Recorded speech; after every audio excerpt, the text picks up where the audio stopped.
Yeah, blow my nose again.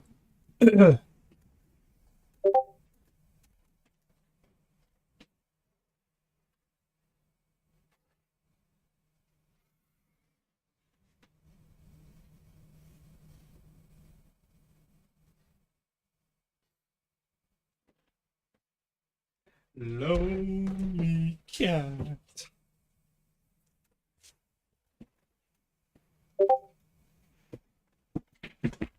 Boodoo. Boodoo. Boodoo.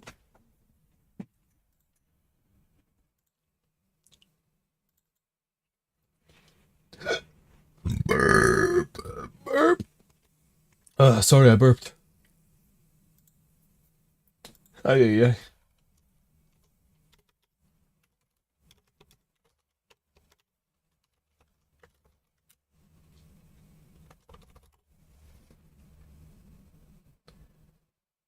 Para. Para.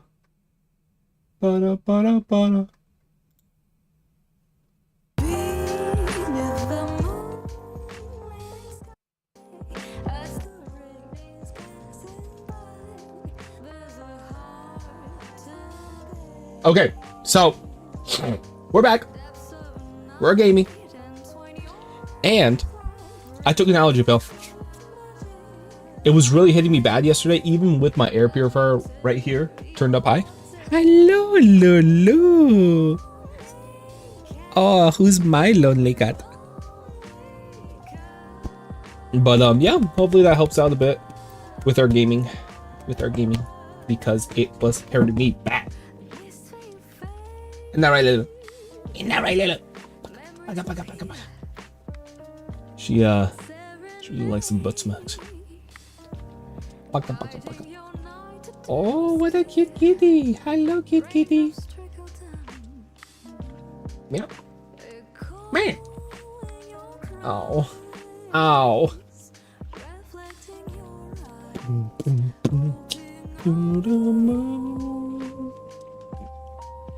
Oh shit, you know what? I forgot to check something.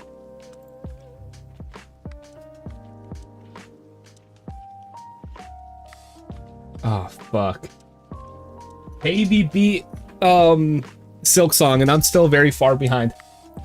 So yeah.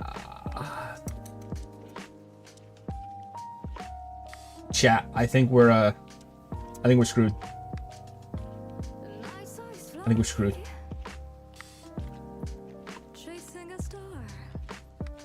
How did I see Toby's thing again?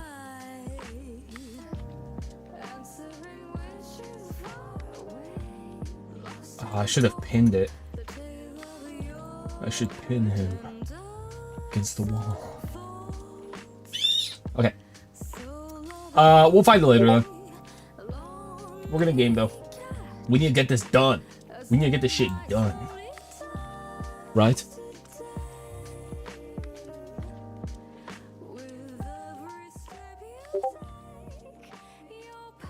Do not take this cat home. We're gonna take the cat home again.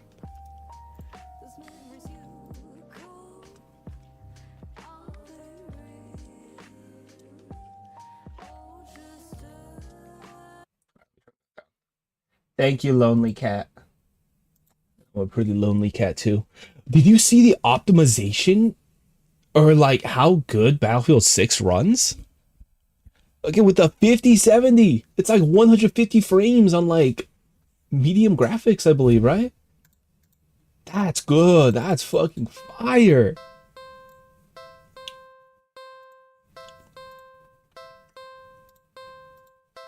Alrighty, chatteroonies, welcome back.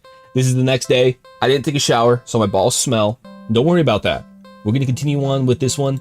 We still have... I'm not sure... Like I said, I'm not sure if I'm going to do all the endings, but I want to at least get to the true ending. So let's go. Let's see, where was I at? I think it was over here, actually.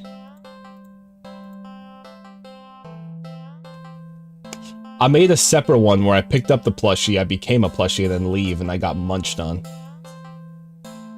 So... I believe don't take the cat home.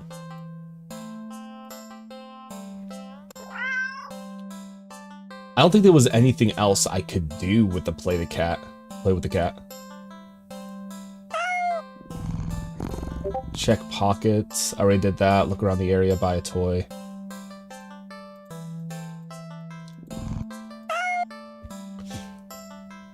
On second thought, do not take the cat home.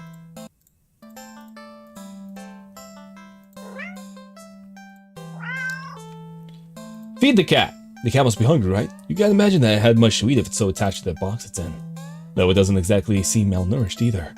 Surely it must have left the box to search for food then. For some reason, something in the back of your mind tells you that's not the case, and not to think on it any further. Well, either way, you can't exactly enjoy your day out knowing you left behind a hungry cat. Especially when you could have done something to help. So, what to do about the hungry kitty? Oh, it's kind of like the same thing, though. You dig into your pockets. Oh. This room is far too short. In your right pocket, the bar of chocolate! You find a chocolate bar, is it? It's not even expired. Quite the find indeed. You're about to offer it to the cat. And suddenly you're hit with guilt as you remember something gut-curdling. Chocolate is toxic to cats. Go menasai. Resist the urge to vomit at your near mistake. You feel so guilty, you throw the chocolate bar into a nearby trash bin. The almost cat killer doesn't deserve chocolate. You go back into the cat, barely able to stand its innocently oblivious expression. Meow? It doesn't even know that you almost. I'm so sorry. I don't even know. Bro, it's not that big. It's not that big of a deal. What? Meow. You're a horrible person. You know what? Stay there. I'll be right back. You leave the alley. And return with a whole fish you bought in a nearby grocery shop. It was a bit pricey, but it was the least you could do. Meow, meow, meow. The cat eagerly accepts your offering, munching happily at the fish after you placed it in the box. Meow, meow, meow. You want to smile at the sight, but you just feel so awful. Go, man. Sorry again. The cat seemingly pays you no mind as you slip back out of the alley. Now feeling like you deserve a peaceful day out, you decide to just head back home. Oh, that's an angry kitty. On the way home, you notice more cats than usual watching you from their hiding spots. But you try not to think about it. Oh no, you can't help but wonder if they'd know what you nearly done. No, they're just hungry. They want you to buy them fish, too. But it's not like you mean to hurt anyone. Oh no. Hey, you know what? That's what it looks... Oh, shit. Hi again, right? That's what our house looks like when we get home. Especially on the bed, they just stare at us. All the kitties. You finally reach your apartment building. You're about to unlock the door when... Bro. Yeah. Look behind you, only see dozens of cats standing there. Bro, we're gonna get eaten like Subaru did with the bunnies. Looking at you. Did they see you feeding the cat in the alley and thought that you had more food for all of them? I'm sorry. I don't have any more food for you. None of them move an inch. You're starting to feel a little unnerved when finally a single cat pushes its way to the front end. Oh, the chocolate bar! It's held carefully between its teeth. It's a chocolate bar you'd thrown away earlier. It places the chocolate bar down in front of you before looking back up at you. All the cats look up at you. You can feel their judgment. You feel your sins weighing down heavily on your back. But without the money to buy enough food for all of them, you don't know what to do. Oh, I don't know about this, Charoonies. Wait. Go inside. You decide to cut your losses and head inside. Your sins weigh down on you, but you're only human. What more can you do? Jeez, you try to ignore the yowling of the neighborhood cats as you go about your chores. You consider preparing dinner. How could you enjoy it knowing how hungry those poor cats outside are? The ones you've wronged. I still think I know where this is gonna go. We're gonna become the Nom Noms. You decide to take a bath and go straight to bed without dinner. A fitting punishment for someone like you. I still don't think how that's a big deal. You just look at it and you just forget that you can't feed the cat chocolate. Why is that such a big deal? You forego the fancy bath bubbles because you don't deserve them, and sink into the water with a sigh. Your mind races, but you can't really think of any immediate solution that doesn't require more money. You wish there was something, anything you could do to make things right. Suddenly, your legs start to feel really itchy. Try to lift one to see what's going on. What rises out what isn't apparent. Oh wow, I'm an idiot. You try to lift one to see what's going on, but what rises out of the water isn't a pair of legs. It's a kitty! Oh, it's not a kitty. It's a fishtail? You feel dizzy at the sight. Maybe you're hallucinating from the stress. Oh shit, we're getting turned into a fish. Try to climb out the tub to cool your head, but instead of your hand rising up to brace itself, a wet fin stretches out to plop on the rim. It's too weak to hold your weight, and you're so startled by the sight. Gah! You slip and smack your head on the side of the bathtub, passing out almost immediately. You're awake, you think, anyway. You open your eyes and you're underwater? Must have slid beneath the surface of the bathwater. You gasp instinctively. Except, not really.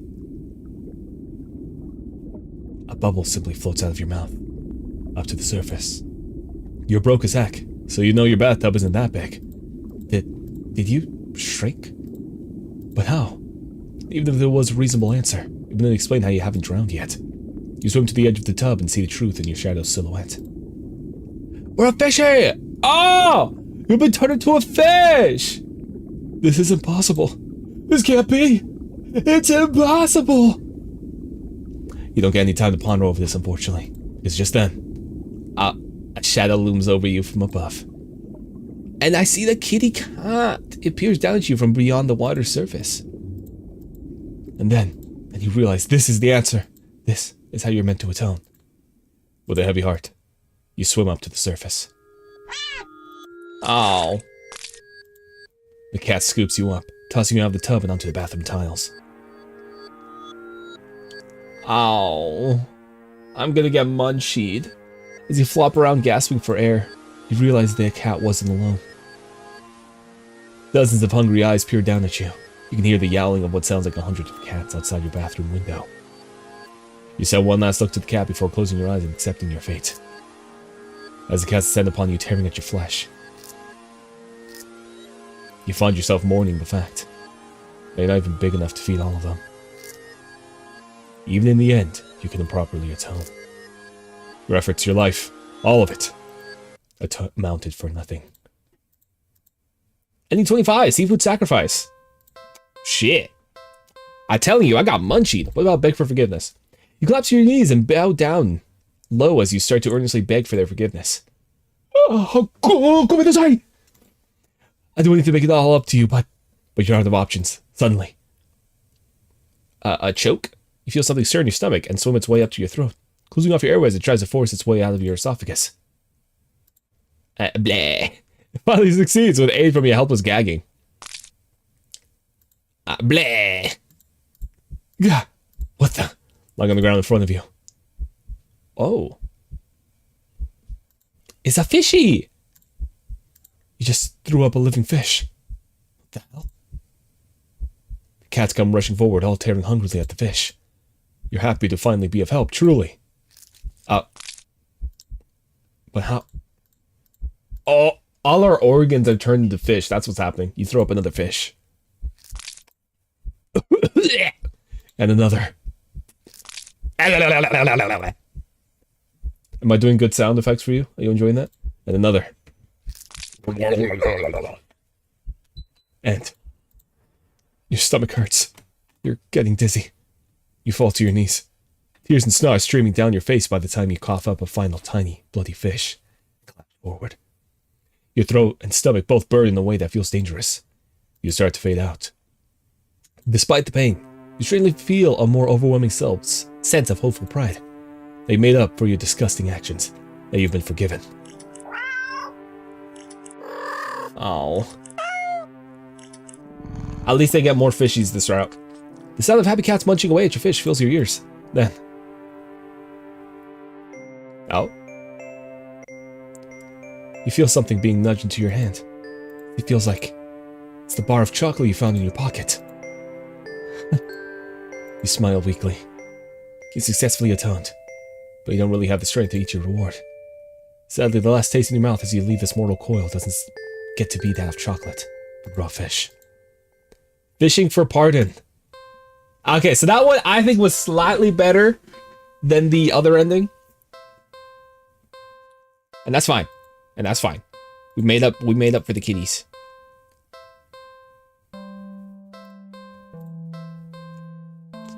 Let's see. I want to see if there was anything else in that route.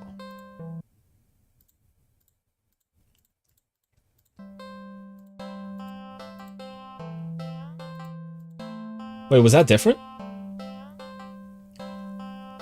I'm sorry.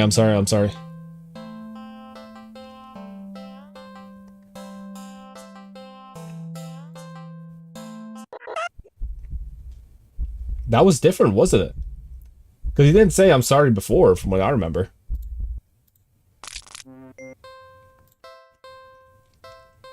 Besides that, though, I think that's fine.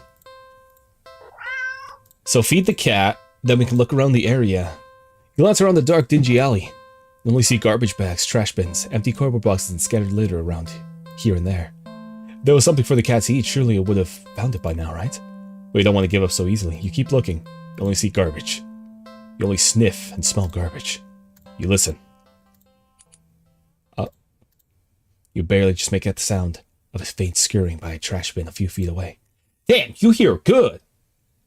Oh, so quietly, you creep over to the bin and you lunge. You weren't very graceful in your attempt. You stumbled and knocked over a stack of nearly boxes full of more trash. As you stand up, grasping your hand. Oh! Oh, it's the Kuno mouse! Damn, my hand's all fucked up, isn't it? What is this? They took a huge chunk out of my arm. Squeak, squeak.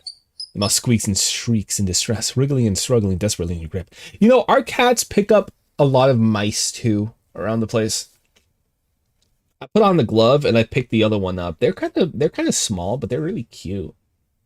Usually by the time you drop them outside, though, they're kind of like stunned, so they don't move for a while. But give them a bit and then they'll walk out. You're holding it too tightly and carefully for it to be able to bite or scratch you in return. Or scratch you, though. It wears itself out eventually and looks up at you with those black eyes. Completely at your mercy. Feed mouse to the cat. Ah! The mouse looks scared as it can sense your intentions. Oh! It weakly starts to struggle again. Oh, jeez. The mouse is reluctant. Feed mouse to the cat. You feed the mouse to the cat. The cat tears it apart instantly. Oh. The mouse's pain squeaks and squeals pierce through you until they're abruptly cut off. Satisfied, the cat mews happily at you, red tainting its fangs. The cat curls up in its now blood-stained box and goes to sleep. You take the chance to leave. The buffalo cat will likely follow you home after all. As cute as the cat is, we really can't afford a pet right now. Still feeling a little guilty about the mouse, you decide to just go home. My guess is we're going to turn into a mouse now. And then we're going to get munchied. Like another person's going to come up and then feed us the new mouse to the cat. After a long walk home, you finally enter your apartment. You head straight for your room. And collapse on your bed, falling into a fitful sleep. Later, you wake up. Oh shit. You wake up to squeaking and scurrying noises all around you. So loud and constant they sound like screams. In the darkness of your room. Shit. We're gonna get munched on again, actually. You see the shifting shadows of hundreds of mice surrounding your bed. So do all of these fucking animals have some like weird demon deity? You try to run. Well, you cry as a twin lances of pain race up your legs. You fall off the bed in your attempt to escape, the hordes of mice dodging you as you crash to the ground. You can't stand up, looking back and squinting in the dark. You just about make the source of your pain. Damn! The flesh and tendons of your heels and ankles are mangled, bitten through your socks. No! Leave me alone! Leave me alone! Ah! In desperate, you crawl with only your arms towards the door. The mice descend upon you. We got Subaru'd. We got Subaru'd! Fuck! Biting into your skin. Gnawing away pieces of you. You start to fade in and out of consciousness. We still reach up for the doorknob. Your arm heavy, weighed down by the mice clinging to it with your little claws and tiny teeth. You manage to jostle the knob enough for the door to slowly swing open. Plop. Damn! But your outstretched arm suddenly falls to the ground, lifeless. The mice manage to chew through the flesh and bone of your now dismembered limb. As a few mice creep forward to curiously inspect your arm, you stare blankly at it for a moment before sliding your gaze up. In the newly opened doorway sits a familiar-looking mouse. It stares at you, darkness in its beady black eyes. You can't begin to measure their depth. Yeah, I think the mouse is kind of angry at us. Just wanted to make sure. Now the hatred pouring out from within them. All of it. Aimed at you. You collapse, head hitting the floor as your other arm's eaten away as well. You're not sure how you're still conscious. The pain should be indescribable. You feel a cold sense of loss. The mice have clustered along your back now, gnawing and ripping their way between your shoulder blades, into your back, into your chest. You weakly cough up blood. It must have damaged something important. Feel something being pulled out of you. And in between the moments that blankets of darkness vein out your vision, you hear something wet plop on the ground in front of you. You pry your eyes open and see it in front of the mouse. Weirdly shaped, red with blood and pulsing it. It's your heart, isn't it? The other mice all descend upon it, abandoning your half-eaten body. You're losing a lot of blood, you feel sleepy. But you also feel anger? Yes, so much anger. How dare they? How dare they? The last thing you see before your vision falls you is a pair of glowing eyes leering in from the darkness beyond the doorway. Whoa! Yes! You hear squeaks and shrieks of terror all around you. Oh, yowls, deep snarls, gnashing teeth, tearing flesh. As your remaining senses leave you, you smile weakly with the last of your strength. When something with soft, slightly damp and sticky fur nuzzles your cheek. Oh. Good kitty. Well fed. Damn. Oh, you're turning darker now. What the fuck? That was the well-fed ending. So, our cat got revenge for us. So I'm guessing this changes the more endings you get, though.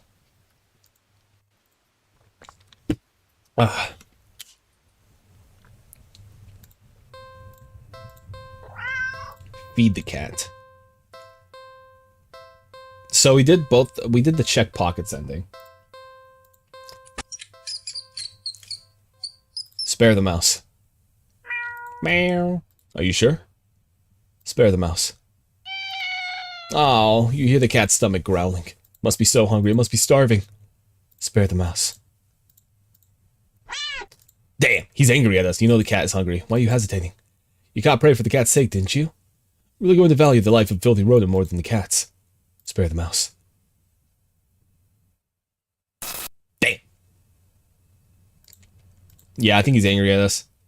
You're mocking me, aren't you? Last chance. Hand over the prey. Now. You let the mouse go. It scurries away, squeezing into a tiny hole in the wall, but you don't pay it much mind. You don't flinch as a giant paw slowly falls in front of you, blocking your path to the alley's entrance. Not that you had any delusions about escaping. The cat is hungry after all. You close your eyes in acceptance as the paw gently pulls you back, and chomp. Ending 26, a life spared. Interesting, but what if...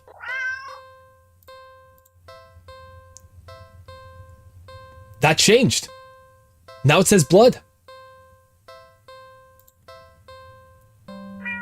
Whoa, what the fuck?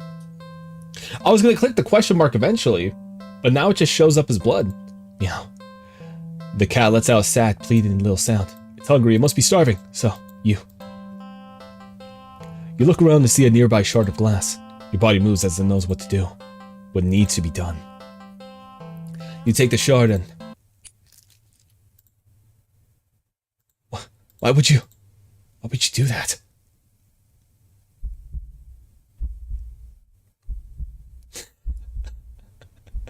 Hey, Matt, you know what? You could take it. You could take that. You know, it'll be smarter for you to leave me alive, though, right? So that way I can make more blood for you. Carefully hold your finger over the cat. Dark red blood beads at the wound. Oh, shit.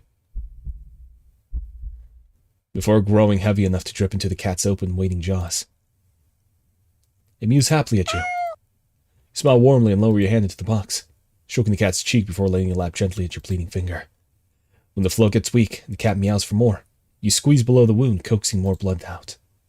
You feel a strange but welcome sense of comfort from the odd exchange. A being other than yourself was hungry, and you were able to provide its sustenance. A small wrong in the world made right, even if so strangely done, and only temporarily. Ironically, it's at that moment you start to feel dizzy. You didn't think you were losing that much blood. You slump against the cat box and listen to it mewl in distress. Oh, do you hear that, Poe? That's you, right? Come on. Here's my black cat.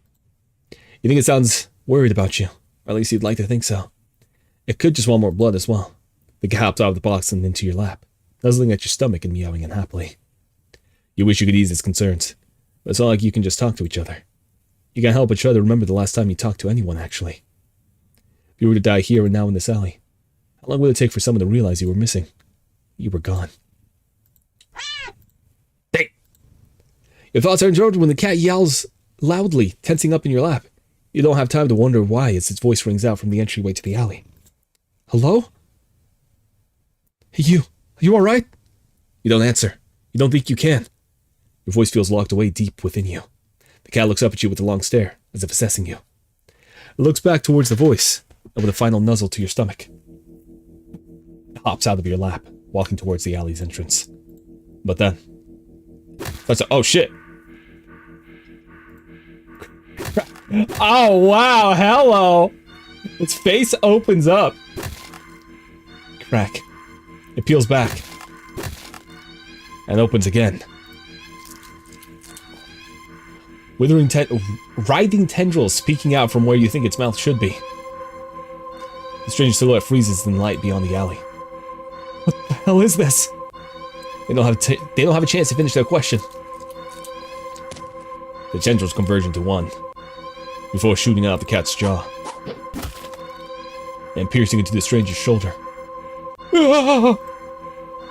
Oh, man, I suck at pain voices, okay? Relax, don't make fun of me. They let out a pained cry, a fearful yell. They clawed the tendrils, trying to pull them loose. But to no avail. You can't see the process their screams. You stare at the creature beyond you, before you. So different from the cat who mewed out of concern for you earlier. Let the cat feed. Oh, yes. You're my demon cat. I'm gonna let you feed. Yeah. Someone help me. Help. Oh, I'm dying. Help. You look away as the creature devours a stranger. Oh, wow. Draining them until they're nothing but a husk of bones, skin, and clothes heaped on the floor. You know what? This is the same way that succubus kill the guys. They drain them. You know what? That's actually... You know what? Ew, what the fuck? You feel awful, but what can you do? The creature is also a living thing. Should be allowed to eat what it needs to. Doesn't also have the right to do what it must to survive. You ignore the voice in the back of your head that questions if there could have been another way. Like you tried to see if it could eat anything other than blood. Human blood. Now did you? The creature purrs as it rubs its side into your arm. As after a bit of rest, you start to feel a little better. But you also think that something inside you is a little broken too. You're just not quite sure what it is yet. You stand and hold out your arms. Still hungry? The creature trills happily and hops into your outstretched arms. Let's go then, yeah? You leave the alley together. Go out into the world together. The cat is hungry! Yes! I'll be hungry often for that one! Very often. Screams of fear and terror follow you both wherever you go. And without thought or care or concern for any of it. You just stand back and watch. Oh, you could eat blood fate. Yeah. Oh, that was such a good fucking ending. I like that ending. So basically, we get the little demon cat and we just eat everyone. That's awesome. Just at the very end though, even if it's like, I'll probably get shot by the military. Like I got sniped, and then the cat will go on a rampage and destroy the world. So at the end of the day, we still die. So I'm not gonna say, because like so far all these endings are like, okay, you die. This one, I bet you'll still die at the very end. But at least you're friends with the kitty. Stop the cat. You can't let this happen. You shakily crawl forward. This is the other ending, by the way. And we could grab the conjoined tendrils that pulse as they drain the stranger's blood. When you tug as firmly as you're able to, the tendrils pulsing halts. The cat turns to you. It makes a strange trilling noise that sounds like a question, but you have no answer. Can't even understand the question. You suddenly scoop up the creature, the cat, cradling in your arms. You gaze almost longingly at the light beyond the NLE's entrance. You don't know what's going on, but you can't just sit and watch somebody else be eaten so viciously. Not when they tried to see if you were okay. Not when you could offer yourself instead. You think the stranger is set free, because after the sounds of shoes hastily scuffing on the pavement fades into the distance. Feel something sharp pierce your back. Feels thin, almost like a needle. So the pain passes quickly as your body adjusts to the intrusion. You sure it wasn't so thin when it skewered through the stranger's shoulder earlier? But as you feel your blood leave your body, slowly as if being pumped out, it gets harder to think and your vision starts to fail you. The creature in your arm makes a soft sound. You hold it tightly and closely to you as your weak arms can manage. This is fine. You're okay with this. You don't know if this will change anything. Surely the cat will get hungry again at some point after you've gone, and no longer an option. But, at least this time, you were able to save someone. Ending 28 personal care package. I do not know what that fucking means. But, we died. We died.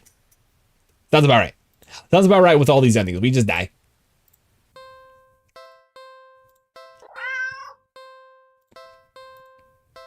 So let's look around the area this time. What I want to do is feed the mouse, and then I also want to spare right after. See if that changes anything.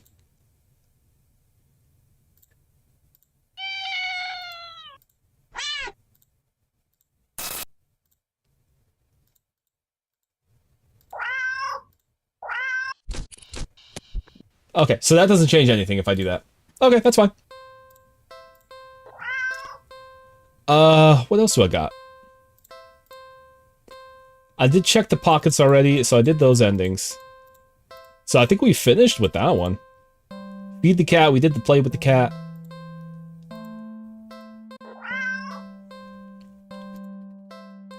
You're not ready. Oh shit, so that's what happens. It just says you're not ready. Fuck.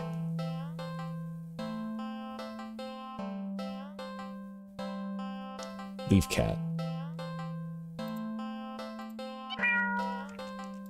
Turn back. You're supposed to walk away from that. What kind of monster would you be?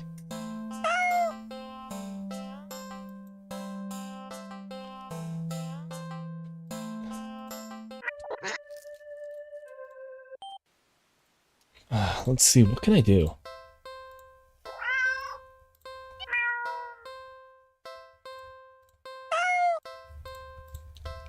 It wouldn't be completely impossible. Oh yeah, we've been this one. Okay, I know what it is.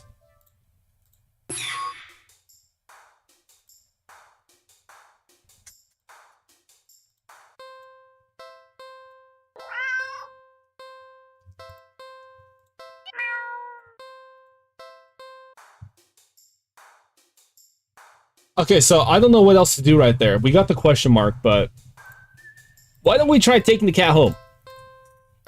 Let's take the cat home! Let's do it! Meow! Oh, why not? Right? Meow. You barely reach out your arms before the cat eagerly leaps into them and climbs onto your shoulders. It butts its head into your temple, nuzzling against it. Purr, purr, purr. You can't help but smile at the cat's enthusiasm. Let's go out of here, yeah? Purr. On your way home, you briefly consider getting cat food. But that would be a waste of time. You shrug at the odd feeling and move on. You live in the modest apartment. 1 bedroom, 1 bathroom. 1 you living in it. So it feels weird having another living being inside it after so long. Even if it is just a cat. Locking the front door and placing the cat on the floor, you wait for it to walk away and explore the new environment. But it simply sits and looks up at you expectantly. Let's go ahead and save here, because there's probably multiple different ways. Or different endings over here. Do something alone. Let's be lazy. We're gonna clean the apartment this time. You said that even if it's your day off, that doesn't mean you should be completely unproductive. You know you have. Oh shit, you're right. I need to go clean. I need to go do laundry. I need to go clean. Fuck. Ah man. How about when I finish this, I'm gonna go do some laundry. Or I'll go put some clothes in the wash. You know you have a guest and all, but you really shouldn't put off chores. Best to get them done while you're in the mood to do so. So for now, you get dressed, roll up your sleeves, and get to work on cleaning the apartment. At least, you try to. You sweep the living room. You wipe the kitchen counter. Okay, you don't make your bed. But who actually does that? This is true. If you make your bed, then you're, let's just say you're kind of a weirdo. Why do it when you're gonna mess it up when you go to bed next anyway, right? Still, you notice that no matter how much you clean up, you keep finding more messes than when you started. Peek over at the cat. You suspect that might be the culprit behind this mystery. Every time you rush to check on it, or catch it in the act, you always find it napping in the living room. You keep cleaning, but the cat, or something, keeps leaving more and more mess in its wake. Keep cleaning! We're gonna keep cleaning. You keep cleaning, but there's just more mess, and more, and more. We finally stop and look around you. Oh, jeez. You don't even recognize your home anymore. There's piles of junk everywhere. You even own this much stuff? Don't remember ever buying or receiving most of it.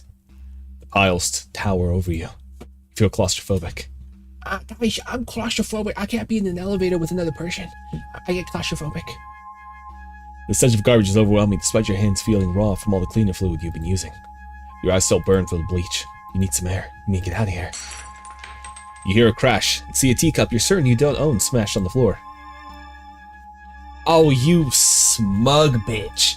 You look up and see the cat perched on a teetering pile of china and kitchen appliances. He carefully nudges another teacup from the pile, sending it careening to the ground.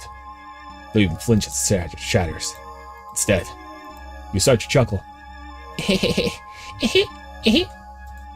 Suddenly you're laughing, it's so hilarious that tears start running down your face.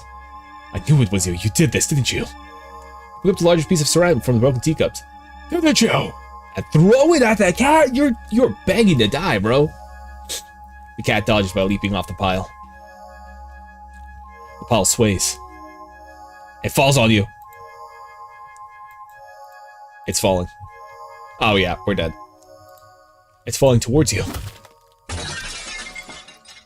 You can't move, you're buried. The pile fell on top of you. Broken shards of fine china and sharp utensils are piercing your skin. Your organs. Your bones feel loose and limp, crushed under the heavy appliances. Warm liquid pools under you. With the last of your strength, you listen to the cat pads over to you before laying down and purring sleepily. Yeah, a nap sounds pretty good.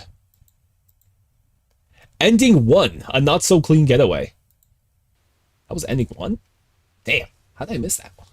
You know, no, because everything's all kind of, like, weird. You can do a different path and it gives you, like, a couple different endings. Let's try the other one. Catch a cat in the act. How are you supposed to finish cleaning up if this little imp is making a mess of itself?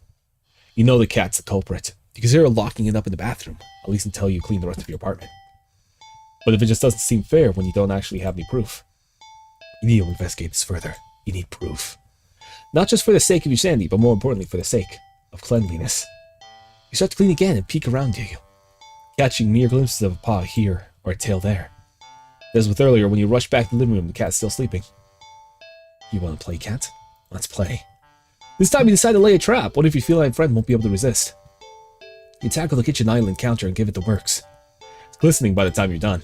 It's so clean, you dropkick anyone who thought of eating off of it. The perfect trap for your little cleaning saboteur. You whistle instantly as you exit the room and hide around the corner of the entryway to the hall. From the angle you're at, you have a perfect view of the cat and the island counter. There's no way you won't catch a culprit in the act now. If it really isn't the cat, maybe you'll give it a tree as an apology for your suspicions. As you deliberate if you should stop by the grocery store to get some fish, the cat starts to shift. Its back that was rising and falling evenly moments ago. Damn, he got a butt! That's a nice ass! It's now rippling in small tremors like an agitated wave on the Black Sea.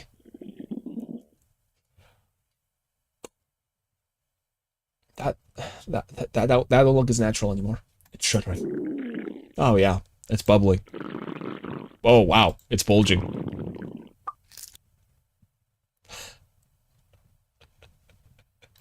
Yeah, we got 2 kitties now! What the hell? Give it disbelief as another cat bursts out of the still sleeping feline you just taken home with you. You're fairly certain that's not how cats give birth. More importantly, you watch cat number 2 shake itself up before leaping up on the counter, rolling around the top of it, leaving fur and grime in its wake. Probably should have given it a bath earlier. I feel like your mind is lagging behind the reality of the discovery you just made. You don't seem capable of thinking beyond smaller observations. For example, do the hows and whys of what you're witnessing elude you? More pertinent question that strikes you is that if the original cat is sleeping, and the clone cat is busy making yet another mess, then where are all the other clones? Oh wow. So the 2 cats look directly at you in perfect unison. Their eyes pin you at the spot with their intensity. But you realize with the familiar sinking feeling of being watched from behind, that they're not the only ones looking at you. You slowly turn around. Uh-oh. That's kind of a lot of clones. That's a lot of shadow clone jutsus. Back to the hall behind you from the floor to the ceiling is a living, breathing, writhing wall of cats. Of clones. All piled on top of each other. The glowing golden eyes of every cat in the undulating wall of pure black fur. Every single eye is trained on you. And the fear and the sheer desperate need to distance yourself from this blight on reality and order, you take a single step back. And in response, the wall just breaks. The cats all stampeding over you. It'd be kind of cute if their soft paws weren't hiding claws as sharp as knives. You try to protect yourself. There's just too many of them. Blood leaks steadily from your scratches. You feel dizzy. The little strength you have. You turn your head and watch the cats tear through the carpet and upholstery. Knock over vases. What? Why did I say vase? And dishes and lamps. Claw at the walls. It's going to take forever to clean this up, you think. You'll tackle it all again later, right after you take a short nap. With an annoyed sigh, you breathe your last breath. Ending 2, double trouble. Damn. So, I don't think he wants us to clean. We're gonna watch a movie, okay, chat? We're gonna watch, Human Centipede. That feels like a great movie. You're not tired enough for a nap, but you're too lazy to get started on any of your chores. Oh, wow.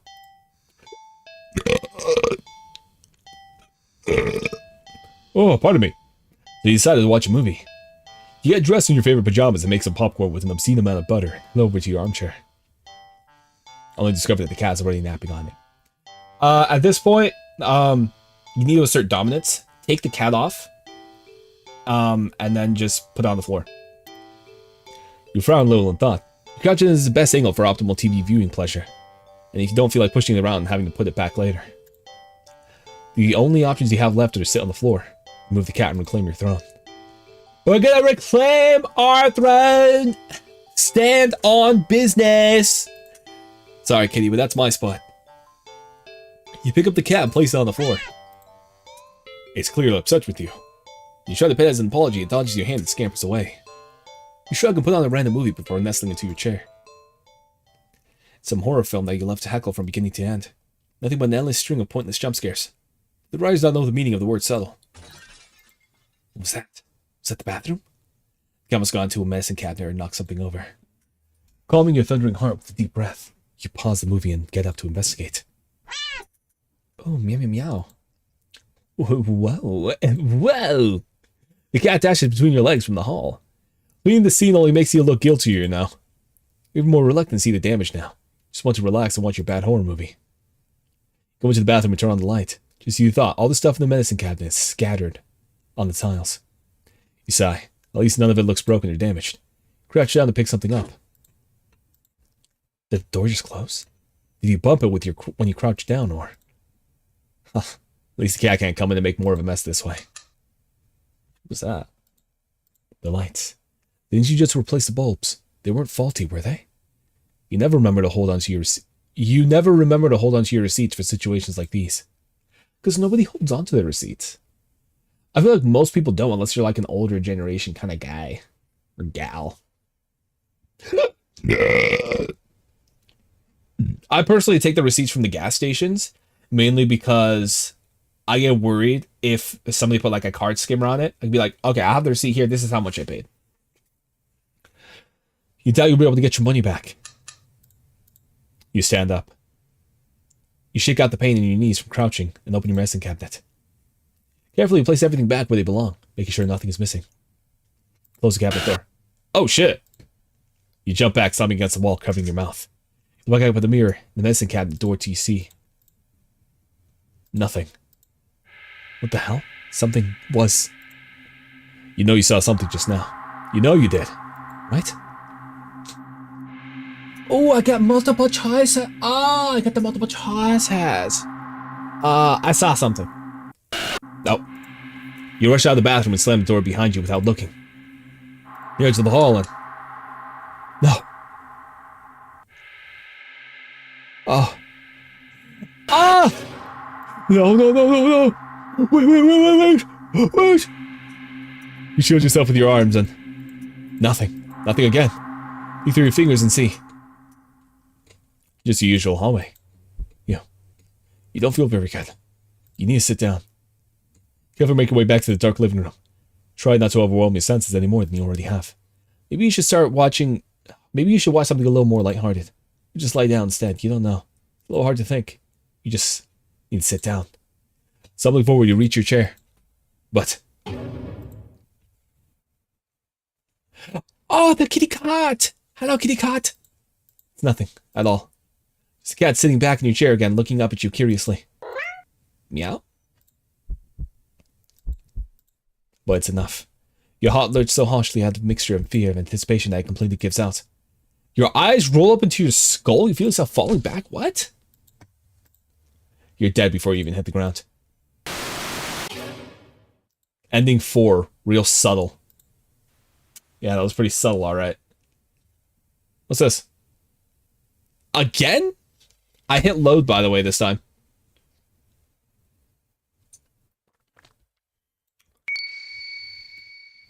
What's with that shiny thing? In the days leading up to my meeting with it, I've been obsessed with the memory. Someone precious to me has found something precious to them. My best friend. My only friend. I was happy for them, truly. But then I'd be happy for others too. They promised it wouldn't happen to me again. That they knew how it felt to be told by someone you cared for. That they had outgrown you and your friendship. That they'd never, ever do such a thing to me. There's not a moment that passes now that I wish I'd risk the pain of their rejection. And just believe them. But I didn't. I pulled away before they could, trying to protect my fragile heart. It only hurt all the more. Selfish as it was, I wanted them to fight harder to keep me around. When it appeared before me, it promised to be just that.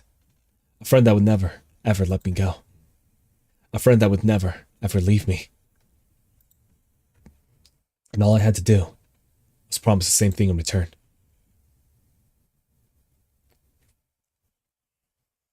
I got the lore breakdown.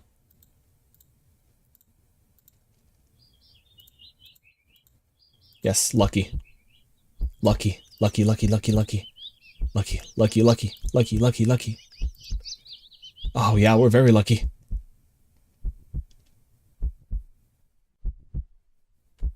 Hello, kitty cat. Or maybe it was fate? Yeah. Several others feel excited for the possibility of where you could go. Yeah, this thing does that. This game does that a lot, where like it gives like slight changes to routes you've already been. But I'm guessing after a certain amount of endings, you get a bit more lore with whoever that person is. And of course, it is just referring to the cat. We're gonna do something alone again. Watch a movie. I think there was, yeah, Reclaim Your Throne, right? But then, is there something different? You saw something. You definitely saw something. Oh no, there isn't. Okay. So those are both the same one. Watch a movie. We're gonna sit on the floor this time. You decided to sit on the floor. The cat's a guest after all. You pride yourself on being a good host, if nothing else. At least, you would if you had any other guests over before. You grab a blanket and some pillows and make a comfy nest in front of the chair. You pop in a random movie from your collection. You can tell instantly that's one of your favorite horror films. You've seen it a few times already, but it never fails to get your blood pumping. A few minutes in and you're already invested, getting reacquainted with the story and characters. The scares won't come until later, but for some reason you feel like something is watching you from behind. You know it's probably nothing, but you feel compelled to check anyway. Peek over your shoulder. It was the kitty! It was the kitty cat! Well, you jump out of your skin, jostling a few pieces of popcorn from the bowl in your lap. The cat is awake and looking right at you. You take a calming breath, recovering from your heart nearly lurching out of your chest, and immediately feel foolish. It was just a cat, of course. It was so quiet you forgot it was right behind you. You know it's the whole reason you're sitting on the floor in the first place. Shakily pick up the remote, intending to rewind some of the parts you missed. But as soon as you press the rewind button, the TV shuts off. Yeah. The only horror here is me. You only watch me, said the kitty cat. Oh shit. Oh, I'm dying. You blink confused. Nothing else turned off. The kitchen dim light was still on. The digital clock was still glowing yet. The movie player was still rewinding. The power clearly didn't go out, so why? Feel a chill run down your spine as you catch the cat's reflection in the dark TV screen. It's still looking at you. Cats stare silly. It's kind of their thing, right? That's true. That's true. We have Lulu, especially, only just stares at you. Unless you go meow, then she meows at you and then runs up to you for pets. You're a new addition to its life. Of course, it's going to study you closely to see if you're trustworthy. As you mentally reassure yourself, you turn the TV back on. What? TV's on, but the movie isn't what's playing on the screen. It's you. That looks interesting. You watch yourself from frown on screen as you feel your brow furrow in tandem. It's like footage of you in real time, like you're being recorded. Feel familiar sensation of your mind focusing on small details to avoid the bigger picture of your current situation. Avoiding the question on how this is happening, of who or what is doing this, and why. Suddenly your mind, your mirrored self smiles and waves at you, all on its own. You don't wave back, too stunned to move. The you on the other screen doesn't seem to mind though. It then stands up. It walks out of frame. And, yeah! Terrified yell rips out of your mouth before you can think to stifle it. On screen in the chair is the cat. But it's wrong. Because a large swollen mass of black fur. Switching pulse, rhythmic with its slow, almost methodical breaths. Its mouth is a yawning entrance to a black abyss, framed by a set of teeth that look very, very sharp. Glowing eyes bulge all over its body. It's still looking at you. Doesn't even acknowledge your on-screen persona. Persona! As they walk back in frame and pet it almost lovingly. Then, the you inside the TV touches one of the cat's fangs. You flinch at the sudden sharp pain in your palm. Oh shit! It's like a, you know those witches that do like the dolls? It's like that. You get down, sure enough, your hand is bleeding. You're not particularly afraid of blood, but for some reason the sight of it leaking out of you sends another chill down your back. A thought clear and terrible flashes across your mind. It's not just the mutated cat on the TV that's watching you, is it? Don't look behind you, don't look behind you, don't look behind you. You watch helplessly as your on-screen self smiles and nods at you, almost encouragingly. They stand in front of the cat's gaping jaws. They look in the dark depths. And as you're torn between the horrifying realization of what's about to happen, and the gripping wonder of what they see looking back at them from that deep, deep abyss, darkness, they jump in. Darkness is a sudden presence all around you, pressing in, holding you down, and you feel somehow almost feel weightless.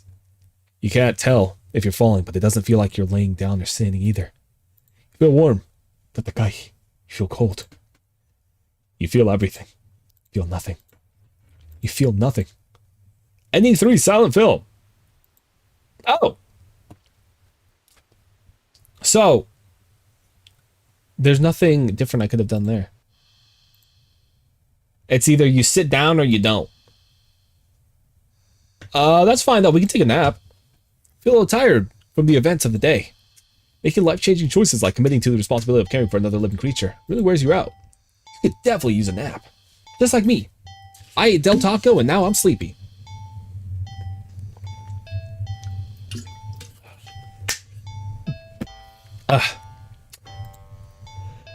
Oh, wow. Reading all this while really like it tires your throat. Give me a stretch. This is my Dark Souls boss speaking all day.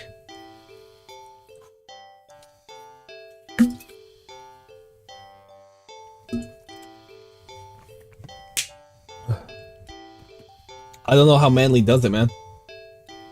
He's able to play these games for like hours on straight. Seems like, although he probably cuts out the parts where he takes breaks too. You head to your room and get dressed in your pajamas before you decide to grab a glass of water from the kitchen. You head back to your bedroom only for a much-needed nap. Oh, we gotta sleep with the kitty! Only for the cat to race past you through the open door and jump on the middle of the bed. Ha! It takes its time kneading at the sheets before settling down and closing its eyes. That was fast. You frowned thoughtfully. Now that your mind's on it, you find yourself really craving a nap in your own bed. There's no way you're settling for sleeping on the couch. Surely not the armchair. Kitty, where you going? I want the bed chair. Oh. Which means you should. You know what? Let's sleep next to the cat. What's the harm in sharing the bed, right? You both have a long day after all. You try to carefully avoid jostling the cat as you lay down. It immediately scoots over and curls up against you anyways. Oh, you smile. Sweet dreams. Ugh. Feels you slept for a long time. Feel a warm weight on your back, but you don't see that. Oh, mystery solved then. Feel comfortable. You consider getting up. Through the thought into your head, your mind fills with a static and deep sense of disapproval. Not yet then? Okay. The cat, jostled by your attempts at movement, kneads painfully at your back before settling down again, falling back asleep. You'll fall back into slumber too. It's night. You want to get up. Claws dig into your back like a warning. Tomorrow then, right? It's morning. You'll be late for work, but the cat doesn't budge. You don't even try to get up this time. You should close your eyes and drift off again. Damn, you're able to sleep fast! It's the next day. Since the last several days. Or it's been weeks? Or longer. You're not quite sure. You're hungry. You know how long you've been laying down. You feel sore on your back, but also on your stomach, your arms, your face, everywhere. You can't remember your last meal. The last time you drank anything. You've been sleeping all this time, but you feel exhausted, more tired than you think you ever felt in your life. Feels like a giant hand is pressing you into the bed. You can't remember the last time you even considered moving. But somehow you know that you need to go back to sleep anyway. Everything will be fine if you just go back to sleep. You think you're hallucinating when the cat finally stirs. Stretches languidly before hopping off your back. You hear its feet paddling through your still open bedroom. Steps fading down the hall. You don't open your eyes, you don't move. You're afraid you don't remember how. You're afraid that the static will return if you try. But you eventually do try. Damn, that cat sleeps for a while, huh? You try to prop yourself up on your arm. It's thinner than you've ever seen it. Thinner than you think should be possible. Crack. The arm snaps under the weight of your body and crumbles to dust on the bed sheets. Doesn't hurt in the slightest. As if even your nerves have dried up and become as useless as you feel in general. Just how long have you been laying in bed? You don't have much time to think about it. Your failed attempts at sitting up sends you tumbling over the side of the bed like a rag doll. Ouch. But you think you're probably closer to being a ceramic doll. As your body shatters instantly upon impact with the floor. Your head rolls towards the door. Then you watch as the rest of your strewn body parts crack and crumble and turn to broken ruin as your consciousness begins to fade. The cat strolls into view then, poking and prodding at the remains of your brittle limbs. Bad kitty, you try to say. But you think your jaw might have snapped off earlier as well. So after sensing your attention, the cat walks over to you. Well, your head at least. And you watch with your final conscious eyes seconds as it lays down, curling its body around you. Oh, it feels warm. Well, maybe another nap couldn't hurt. Just a cat nap. That's a bit more than a cat nap, but thank you. I'd want to say still one of the easier ways to go out in this game. Uh-huh. Because at least he said he doesn't feel anything. And then you get to sleep with the cat a bit more. Alright. What else was there? Take a nap. We're gonna move the... Oh, actually, ad break starts in a minute. Okay, let's relax for a bit. My throat.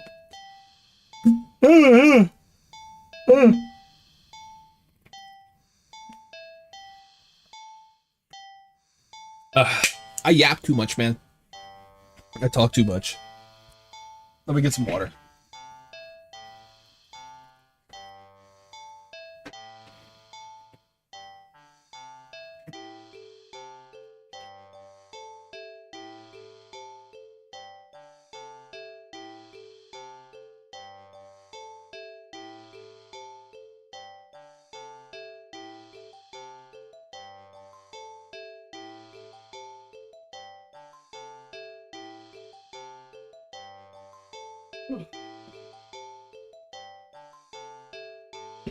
Okay. Okay. Alright. I should put some clothes to wash, huh?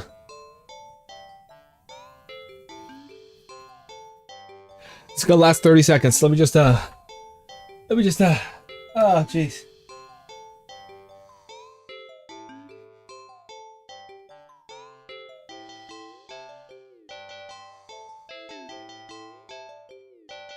Man, I'm such a baby, huh? I'm such a baby.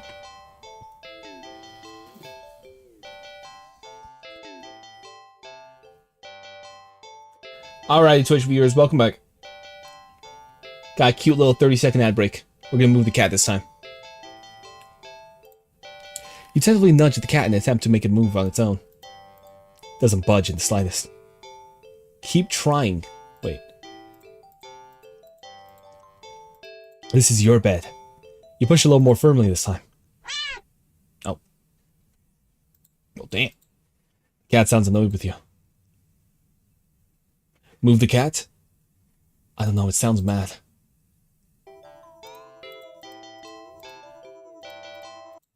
So that's still the same thing. The cat opens one yellow eye and slides it up to look at you. Is its voice a little deeper than before? Seriously, last chance. You really want to do this? Okay, so that's still the same as well.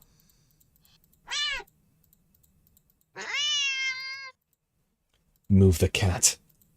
You move forward, ready to shove the cat with all your might. Gah! You're thrown back by some invisible force and crash into the dresser before falling to the ground. Wind knocked out of you, you look up in a daze. You don't quite comprehend what it is you're seeing. A strong swirling wind has picked up, throwing items all over the place. As if a miniature hurricane has just taken form in your room. Right in the center of it all. It's a demon cat! He's a demon cat! Hovering in the air above the bed, its eyes open, glowing like molten lava. That's an alien cat, actually. You watch as the vortex rips open in the center of your bed, and panic as the swirling wind turns into a vacuum, dragging you towards the bed. Yeah. Your nails catch in terror as you desperately try to cling to the carpet, floorboards, any and every piece of furniture within your reach, bloody fingers slipping clumsily on every surface. And there's nothing you can do. As you touch the vortex, your body starts to disintegrate. Tiny particles of your body separating and floating into nothing. The last thing you see is a cat landing nimbly on the bed and kneading at your sheets, before it curls up and falls back asleep. Do not disturb. That's a good ending right there. You know, That's what we get for disturbing. You know what?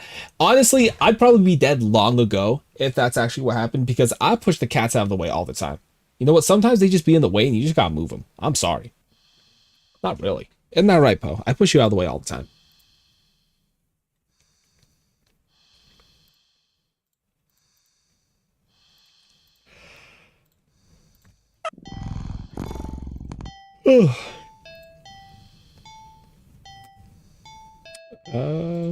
It seems we've done everything with do something alone. Let's do something with the cat. Like what? What are we gonna do with you, kitty? Huh? What are we gonna do with you? What?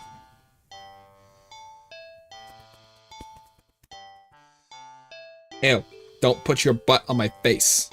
Get your butt out of my face.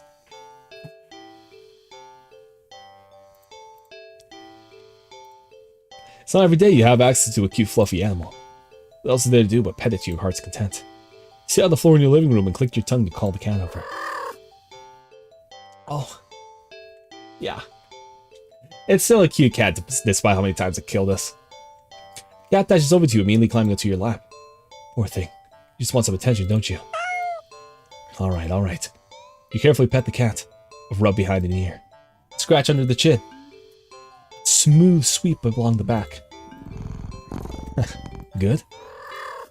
Keep patting the cat in your... It's probably just going to make us want to pet it forever. Or vice versa. It doesn't want us to pet anymore and it kills us. Enjoy this bonding time together. The cat starts to get restless after a while. Okay. Okay, so doing the other thing makes it so that we can go and select the other options. You're not quite ready to stop. Feel so calm. Repetitive action soothing your usually overworking mind. You keep petting. Meow. The cat leans away from your next head pat. It's trying to get out of your lap. This is going to bring us back, so let's do keep petting. You scratch under the cat's chin and bites your fingers. You might be bleeding, but it barely hurts. More of a warning than anything. The cat struggles in your hold. It's watching you closely. Keep petting. You keep petting the cat. Wow. Hey, I kind of deserve that, though. It was warning me. The cat bites off your finger. It hurts. You're definitely bleeding now, but for some reason, you just can't stop. You don't know what it is. It's first so much softer than you realize. That would be shining in the faint light of your living room, but it's as if the darkness of the cat's black coat is sucking in all the illumination around it, rendering it completely null. You're drawn to it, like you're somehow holding a deep dark abyss right into your lap. It seems calmer now, munching on your severed finger. The stump between your thumb and middle finger is leaking.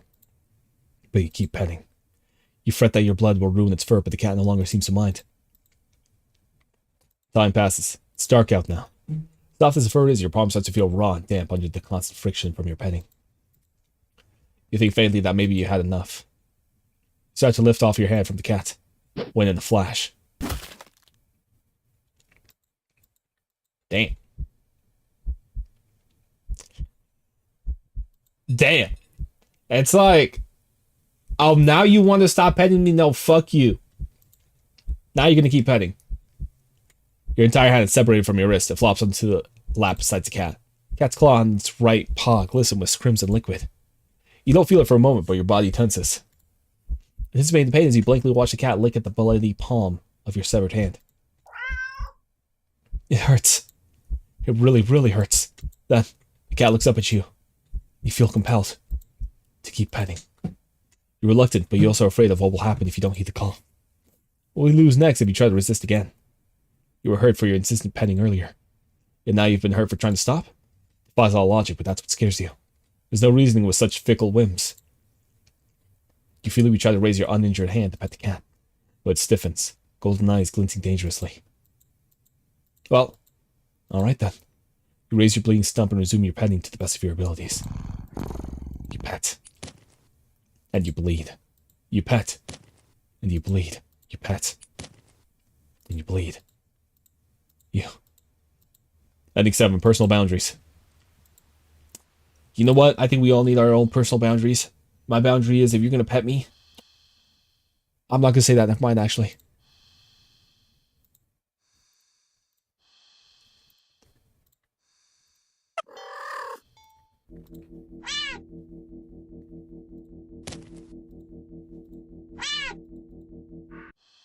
Let's feed the cat this time. I think we've done everything with pet the cat. Wait, didn't we feed the cat before? Cat looks hungry, so you decide to feed it. You're regrettably not stopping for food earlier as you don't have much left. Grocery shopping day is tomorrow, after all. You head to the kitchen and click your tongue, ensuring the cat follows after you. It leaps nimbly onto the kitchen counter and watches as you search for meal options. Doshiyokada. You find some things you'd expect. A can of tuna in the pantry. Some leftover meatloaf in the fridge. And... what's that? You realize it's a tightly sealed Tupperware on the bottom shelf of the fridge. You don't recognize it. Foul odor is leaking from the container. Whatever inside it can't be safe for human consumption. But the cat seems excited about it, practically salivating all over it. So, you're the caretaker here. You're the one who needs to decide what's best to feed a hungry cat, so you'll feed... let's start with the tuna first, and then we'll make our way down to the meatloaf.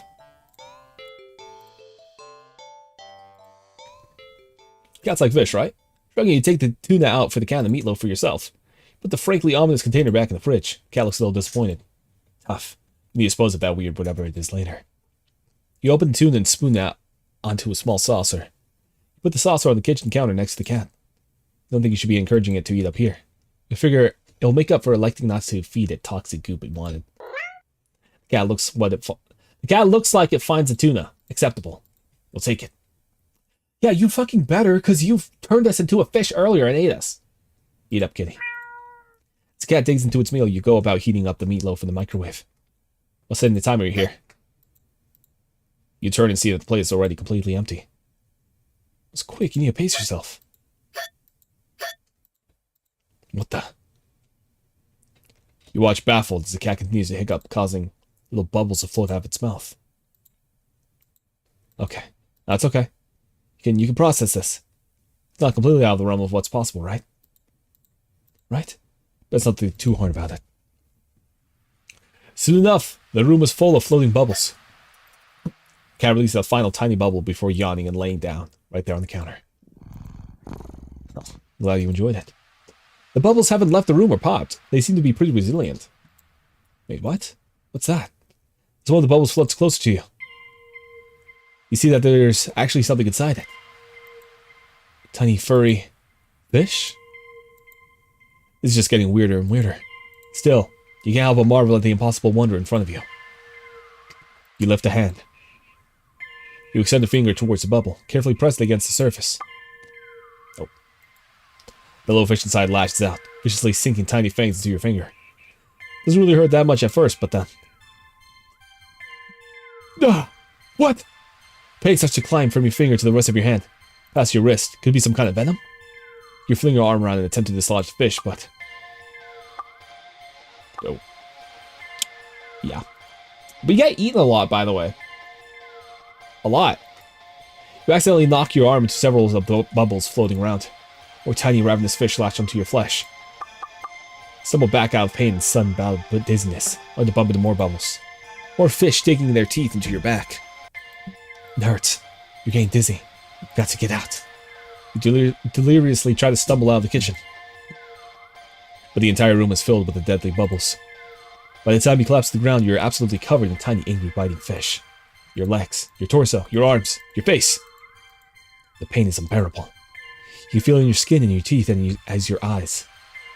And your eyes and your hair, and it's consuming that you can't even feel yourself convulsing or crying. You don't black out. Your eyes are still rolling up into your skull when you gasp out your last breath. Fish out of water! What? What kind of ending was that? Alright. Let me guess. I'm gonna feed him the meatloaf and he's gonna pop out little bubbles of cows. Little baby cows, and it's gonna eat us. You get the feeling the cat won't be impressed with anything that comes out of the can.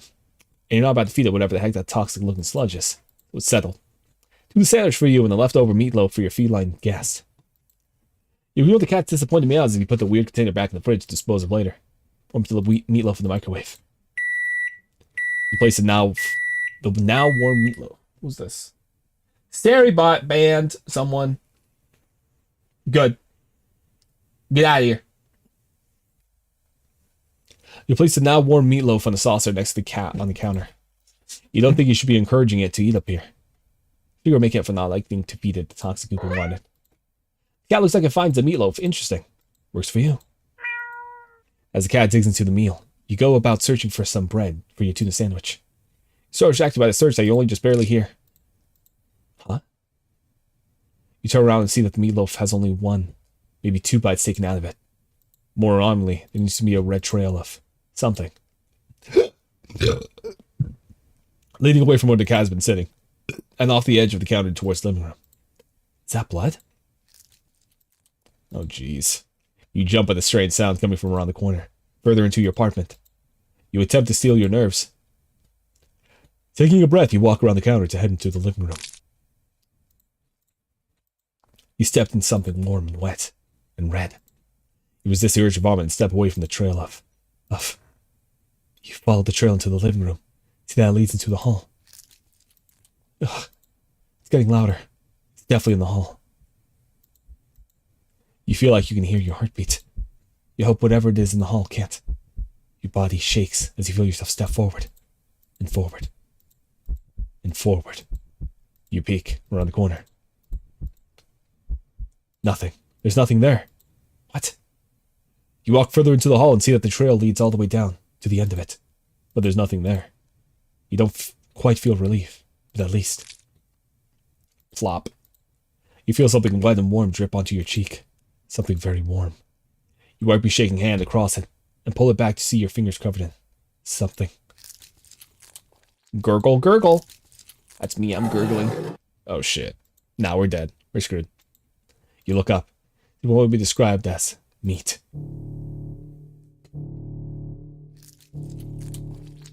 Yeah, that's meat. The entire ceiling of the hallway is covered in a thick, undulating, writhing layer of pulsing meat. At its center is a single glowing eyeball frantically rolling around in every direction. Until it lands squarely on you. Ugh. You try to take a step back, desperate to escape the hallway. To escape this thing. But... oh. Before you can even scream, meaty tendrils shoot out and grab you. No! Let me go! They pull you up and up into a pair of slowly opening jaws. And then... chomp. Ending 9 leftovers. Yeah. Oh my gosh. Why am I getting eaten in all these fucking endings, dog? Yep. Getting eaten is one of the worst ways to go out, by the way. There's fire, and then there's being eaten. Alive.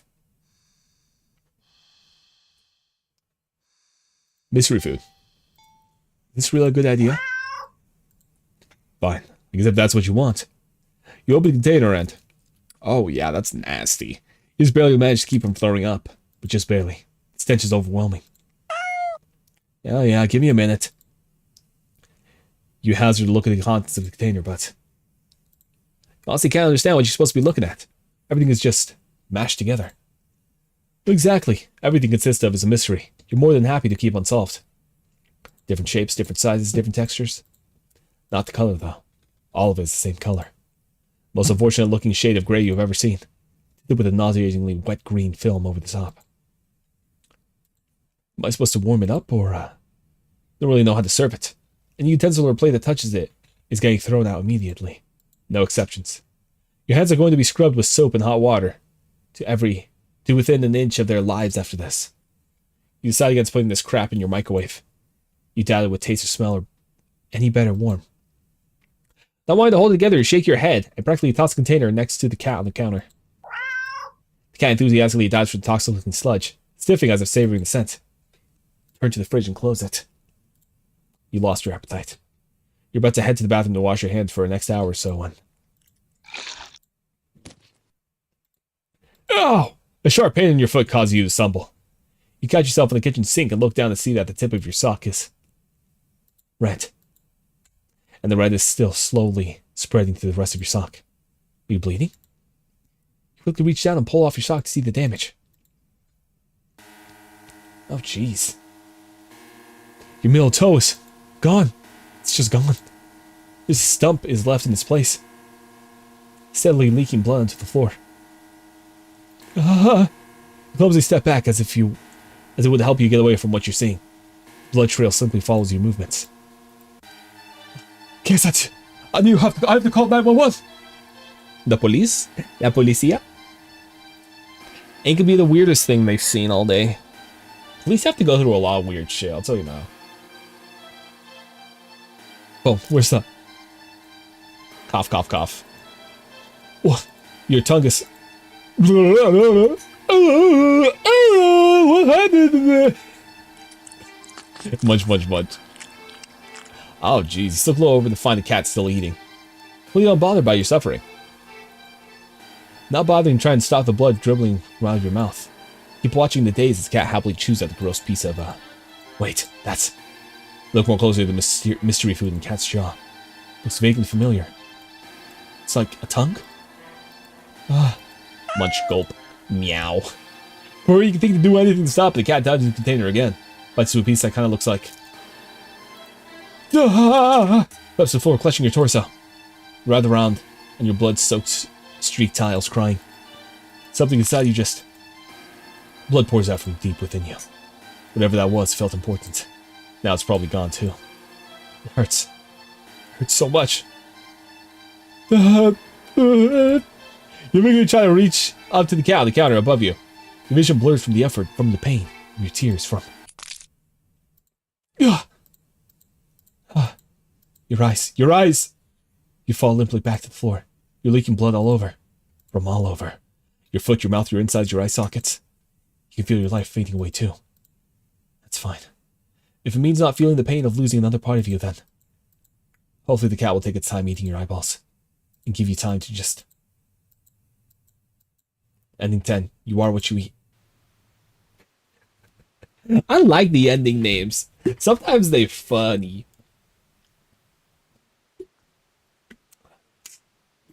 Hey, we're making good progress today. Look at all our endings. 31 out of 40. We're fucking cruising, aren't we?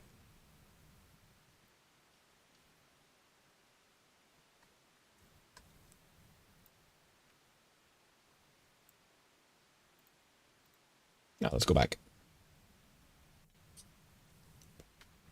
Real quickly. I can't do that one yet. Just okay.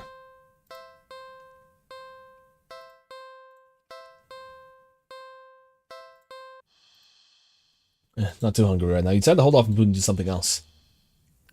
So pet cat. We fed the cat. Let's play with the cat. Yeah, let's play. We're gonna play with you, kitty. I think it was probably bored stiff, sitting in the old alley box all day.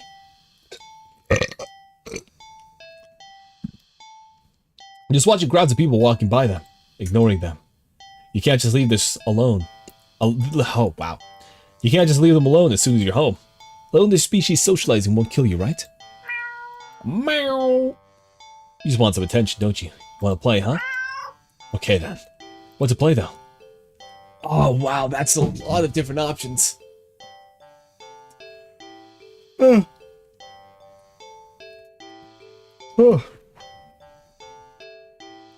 Let's play with some yarn. You know, the basic one. Every movie or cartoon involved cats that you watch since childhood is to be believed. You can deduce with some almost absolute certainty that cats freaking love yarn. Probably. I think they just like long, stringy things. Yeah. We got like little dangly stuff kind of set around and they like to play with that.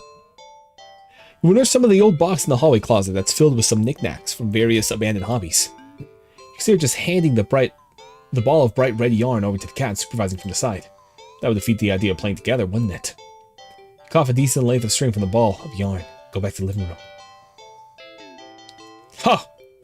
That's an angry cat. It's not asleep, but when it looks up at you and enters your living room, you feel like it could doze off right then and there. You'll fix that. You smirk a little, confident with your surprise.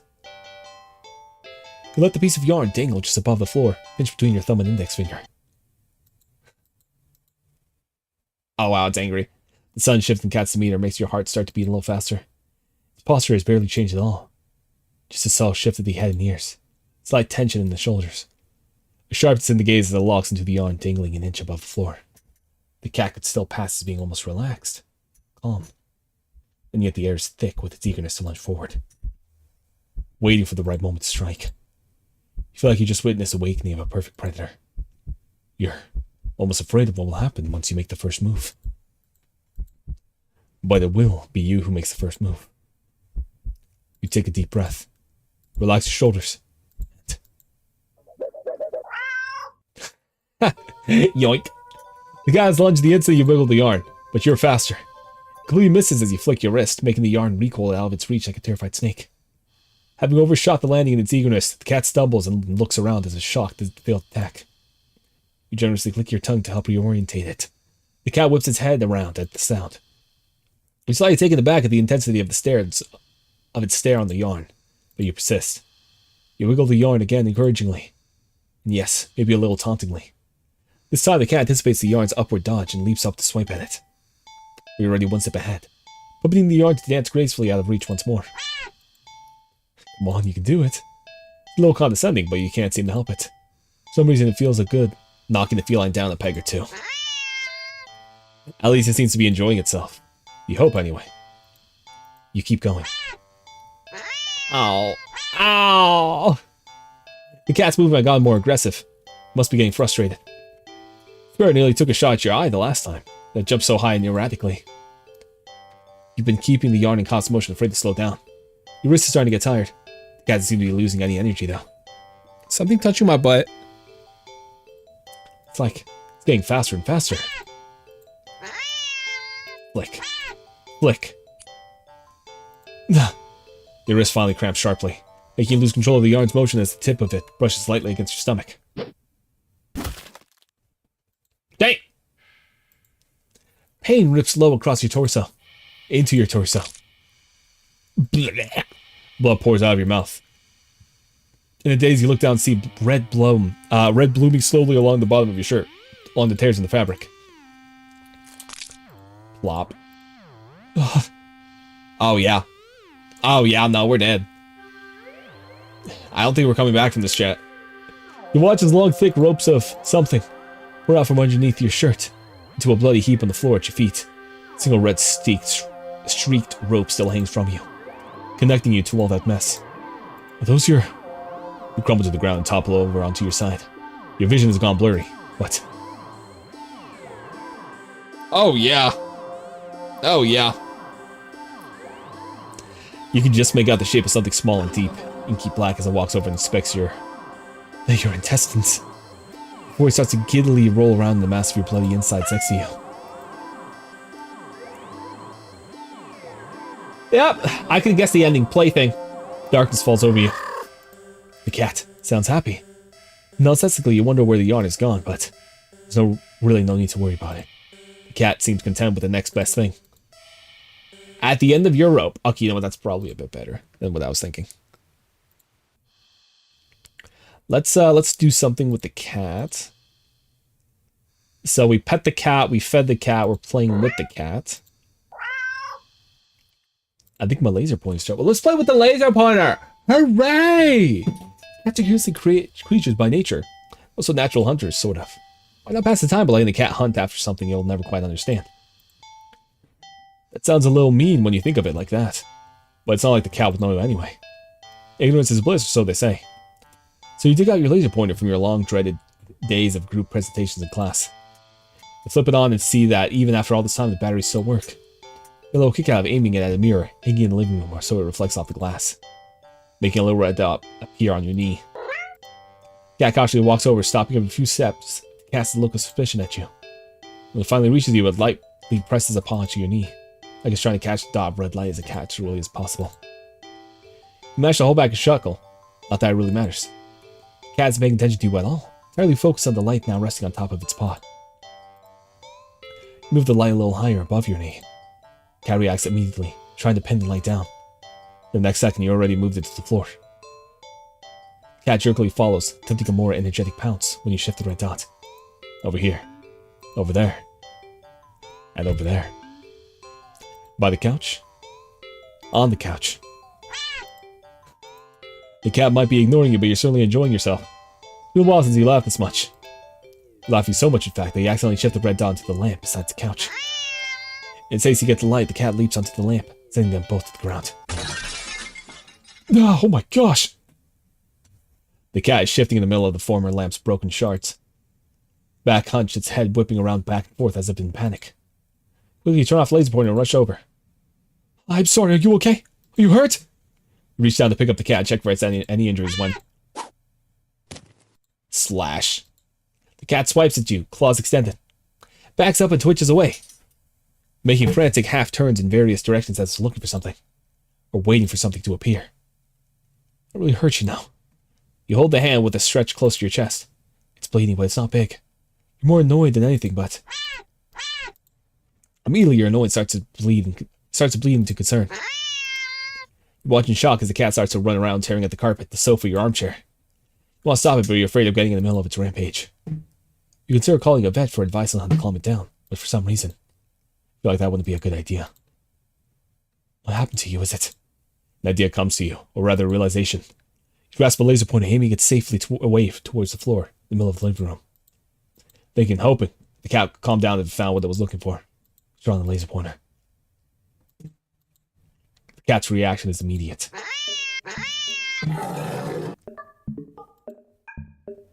It turned into the big boy again. You screwed up.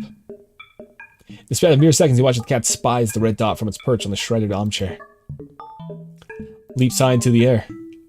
Changes in the air. And slams down upon the dot on the floor with a weight and force that shakes the whole apartment. Maybe even the whole building. You wonder dazedly how none of the other tenants have rushed over to complain about the noise.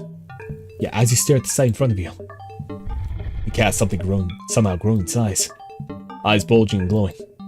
Tail thrashing. Teeth enlarged, bared and covered armingly in bubbling froth. Its giant claws rip and shred through the carpet, through the floor, tiles, and even below them. Ravenously trying to get at the red dot. Your hands are shaking. You don't know what to do. You feel trapped. You have to get away. Get it away from you. You slowly back up towards the door. The light moves with you. Instinctively, you flick the light away. This way and that, the cat stampeding after it. So fast. Smashing through the TV, breaking the couch in half. Too fast. Bulldozing through the wall into the hallway. A chance! You turn, intending to bolt out the door and never come back. In your haste, you forgot something. You forgot several somethings. You forgot the laser pointer gripped like a lifeline in your hand. You forgot the mirror still miraculously hanging on the wall next to the hallway. The laser reflecting off of it, with a small glowing red dot on the back of your head. And as you reach the door, you forget that it's locked. Yeah, we're screwed. Bro, you're an idiot! Throw the laser pointer! You don't even have a chance to turn around before the cat lunges all the way across the room at you. Wow. A little excessive, isn't that? You're torn to shreds before you can even blink. Ending 12 targeted. Yeah, we put like a sniper just right at our head. That was our own fault.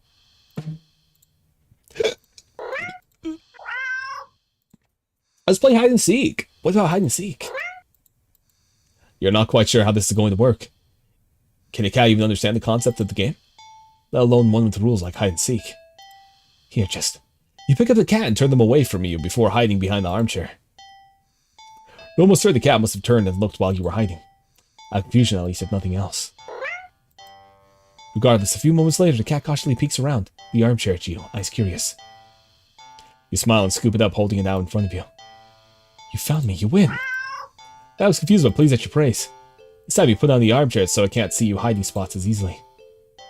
You dash over to the kitchen hiding behind the counter. It takes a little longer this time for the cat to find you.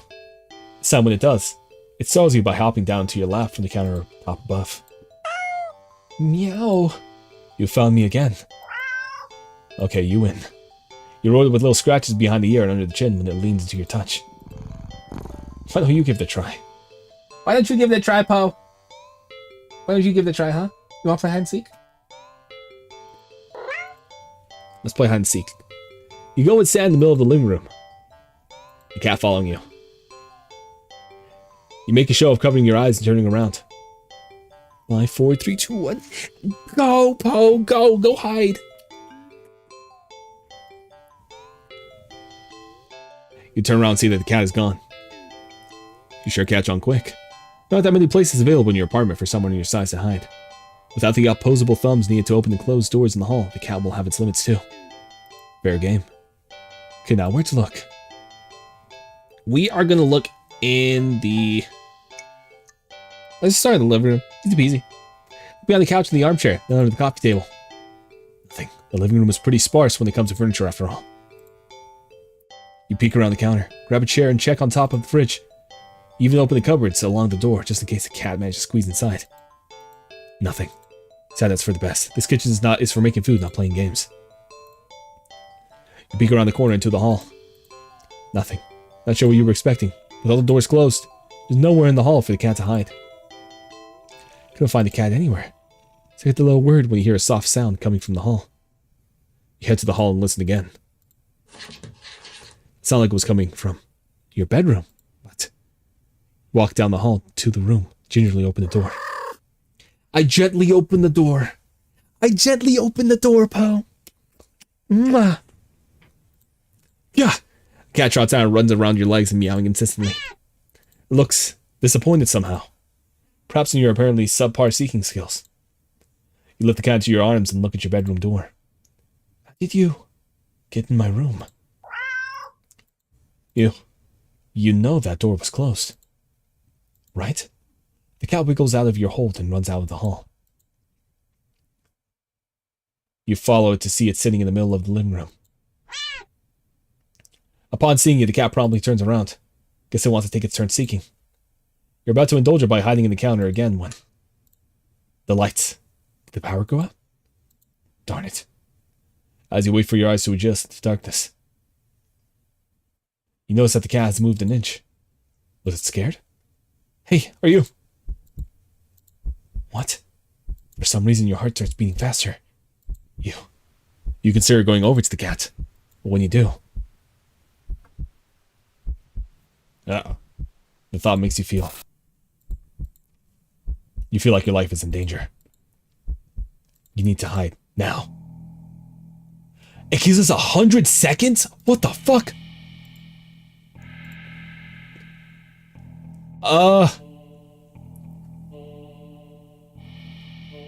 Hide behind the armchair. That's too close. It would find you immediately.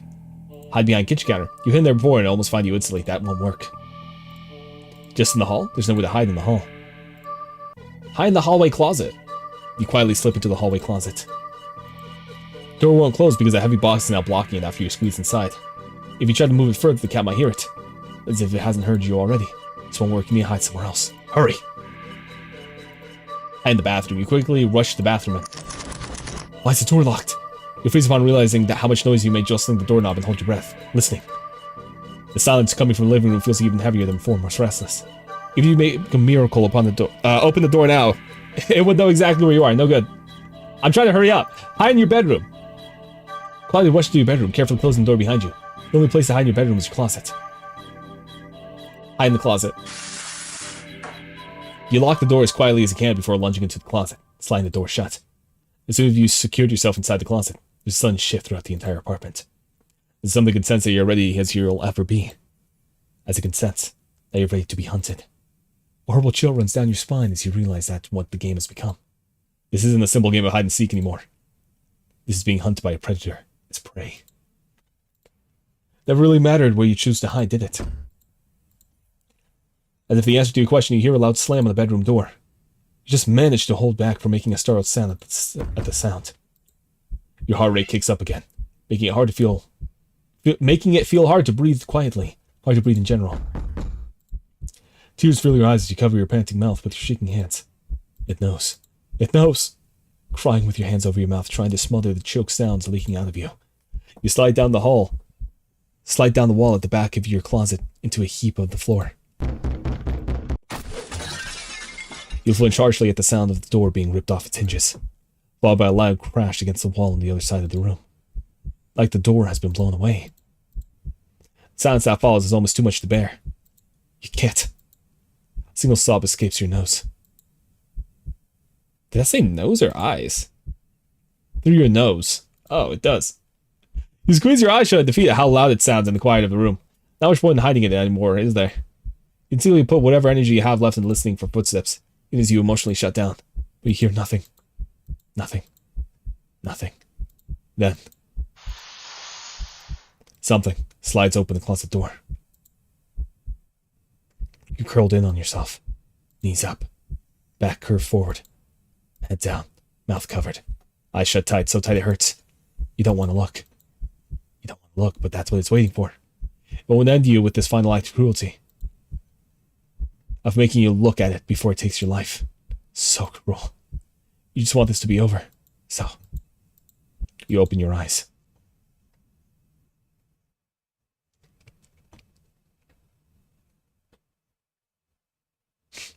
That's a big boy cat, isn't it? You see something glaring at you from the darkness beyond the closet door. It looks disappointed. In the moment before you draw your last breath, you must consider apologizing for being such an unworthy prey, because your hiding skills were just as subpar as your seeking skills. Ending 13, disappointed prey. Damn, okay. Relax, cuz. It's not that deep. It's just hide and seek, dog.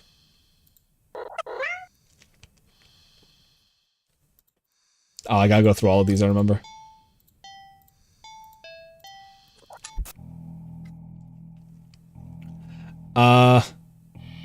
So we were doing hide in your bedroom. We're gonna risk another hiding spot. Sit on the couch. Are you joking? You get the feeling the cat won't appreciate your lack of effort, and anyway, like hell are you getting any closer to it? Stop messing around and find a place to hide. You're halfway to the front doorway. Oh shit. You look at the door and see several more locks over it than you know you have. You go over at the cat, it's not looking at you, but feel a wave of disappointment practically pouring from it into you. Almost feels like a warning. You back away from the door and the feeling slowly subsides, letting you breathe again. There's no getting out then. You need to hide. Okay, so the rest is still the same then. What would happen if I don't do anything then?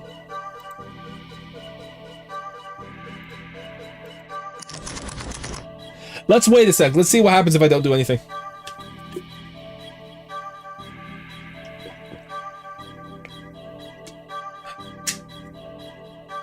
So what's going on, chatters? What's going on, chatteroonies? How you liking this, huh? I'd like to do more, but I feel like they take so long. We've been here for another hour and a half. Gonna be close to 2 hours now. I need to get off soon and do my homework, you know? Because I've been procrastinating a lot with that. My bad. My bad. Oh, wow. Alright, let's do this. 3, 2, 1, 0. It just kills us. How disappointing. You're disappointed with whatever option I choose. You failed. Try again? No. I'm guessing yes will probably bring me back to those options, so I'm not even going to try it.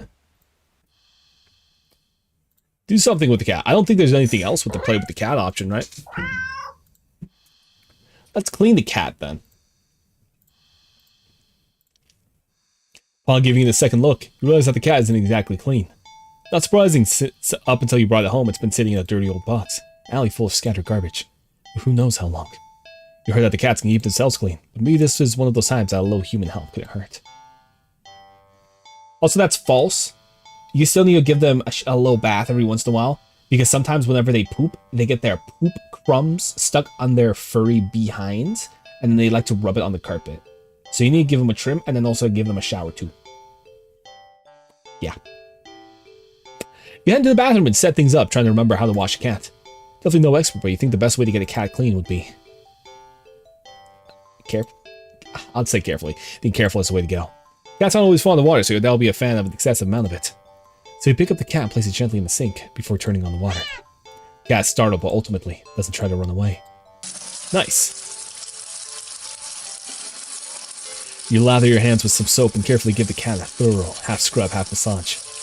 After a few minutes, you rinse the cat completely, gather it up in the blanket, drying it.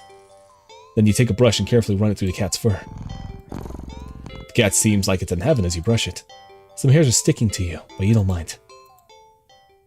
In fact, Quite a lot of fur is sticking on you. Try to brush it away, but it won't come off. Guess you're up next for a bath yourself. Try to ignore the fur and finish with the cat quickly. More hair keeps sticking to you. Your hands, your arms, before you realize that they're covered in fur that won't come off. It's thick enough that you try to yank it off, but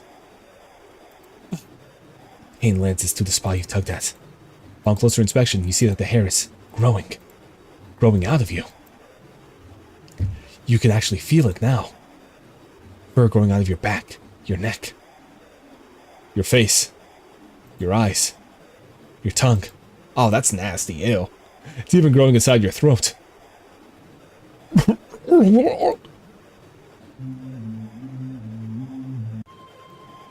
As you collapse and start to choke on the thickening fur in your esophagus, the cat leans up at the lap.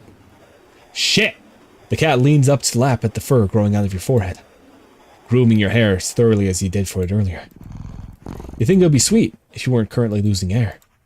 Still, feels nice at least, to be looked after and cared for in some way, even if it's just for a little while longer. The cat's careful grooming it is the last thing you feel, before you're no longer able to breathe. Any 15 self-care buddies. Yay! We got the self-care!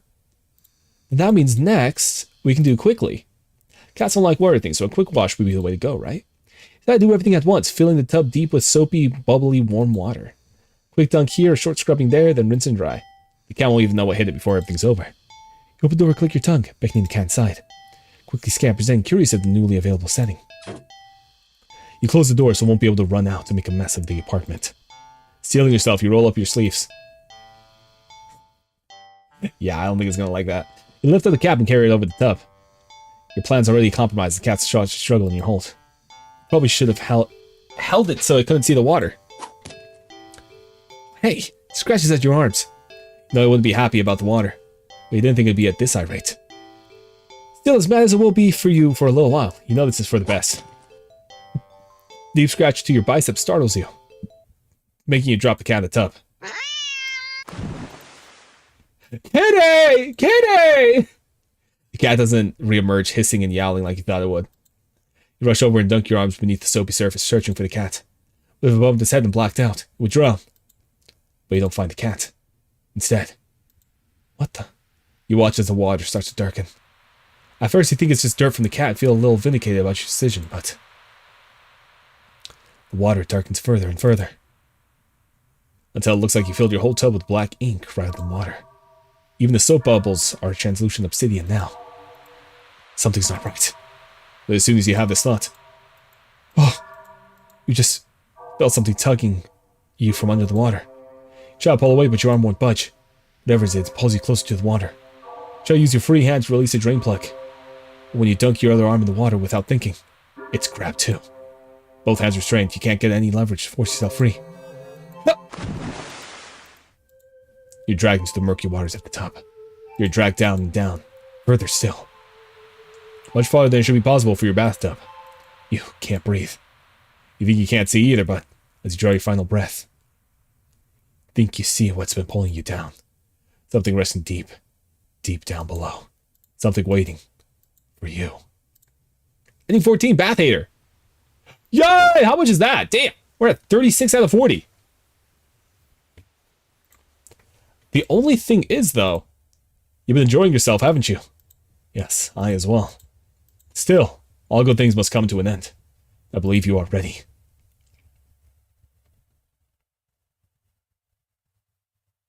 I think we're reaching the final phase. Let's save here. Take cat home.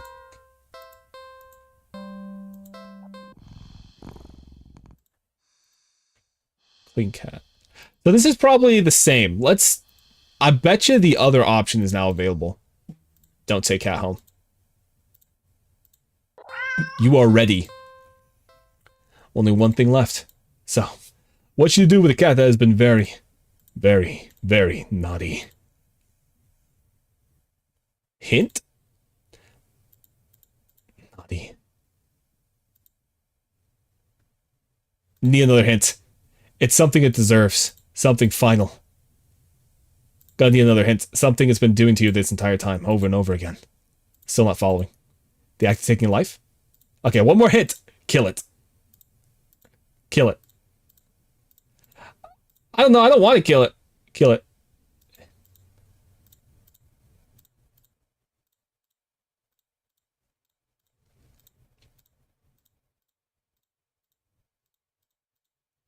Okay, so that's it. That's the only dialogue it gets. Begin restoration.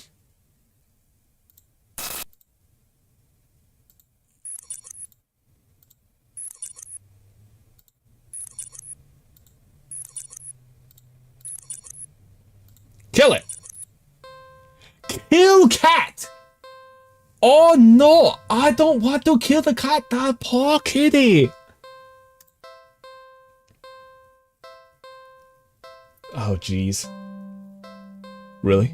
Are you sure? Maybe not.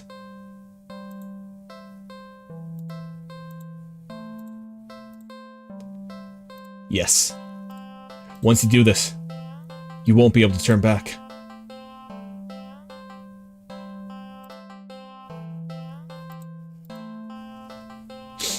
Shit. There's probably a couple endings I didn't get.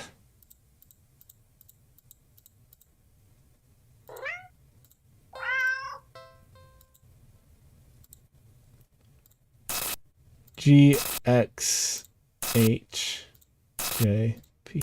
I want to see if there's something else besides killing.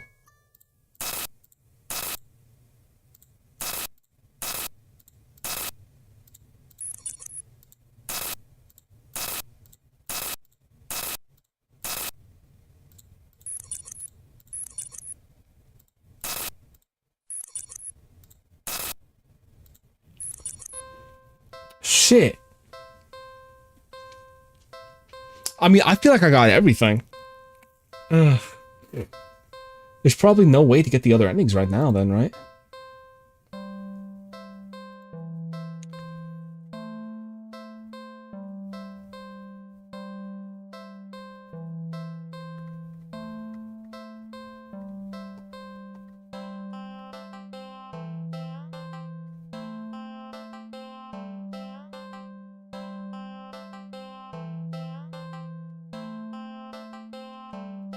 Maybe there's separate paths that this thing could do. Let's just kill it. Do it. Last chance. Are you really sure about this? This is the point of no return. Are you sure there's nothing else you wish to do? Take me back. I want us to play forever. We will. Forever and ever. And ever.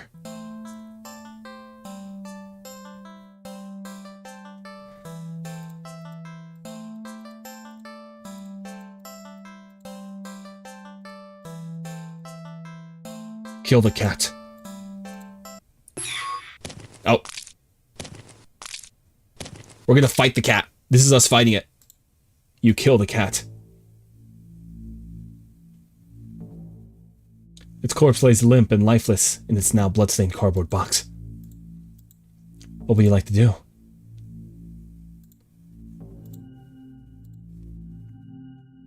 Check pockets. There's no point. The cat's dead. You dig in your pockets anyway. Left pocket, string, useless. Right pocket, chocolate. You eat the chocolate. You have your phone. Take a picture? No point. The cat's dead. What would you like to do?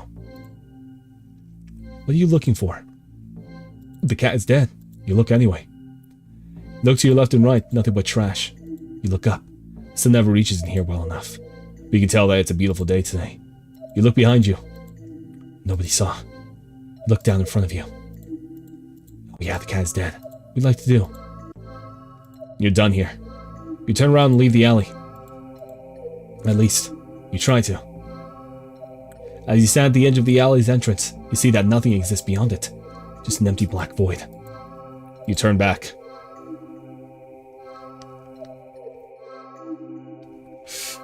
Oh wow. And see that the back of the alley has become shrouded in darkness. You can't see a thing. Let's leave the alley. But there's nothing there. I reckon if I try hard enough, I can leave the alley. Okay, fine. With no other options, you step towards the darkness.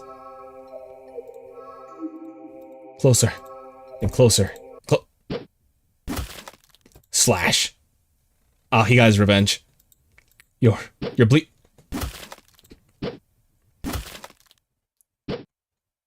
Gah! Gah! Oh, oh. Yeah. Hey. I'm gonna take you down with me for the fate of humanity. You collapse to your knees. The front of your body is slashed open, leaking blood and guts, and organs down your torso and over your lap. Don't you know that cats have 9 lives? Wait! Ugh! Ugh! You bitch, I'll kill you 8 more times! Ending 36. 8 more left.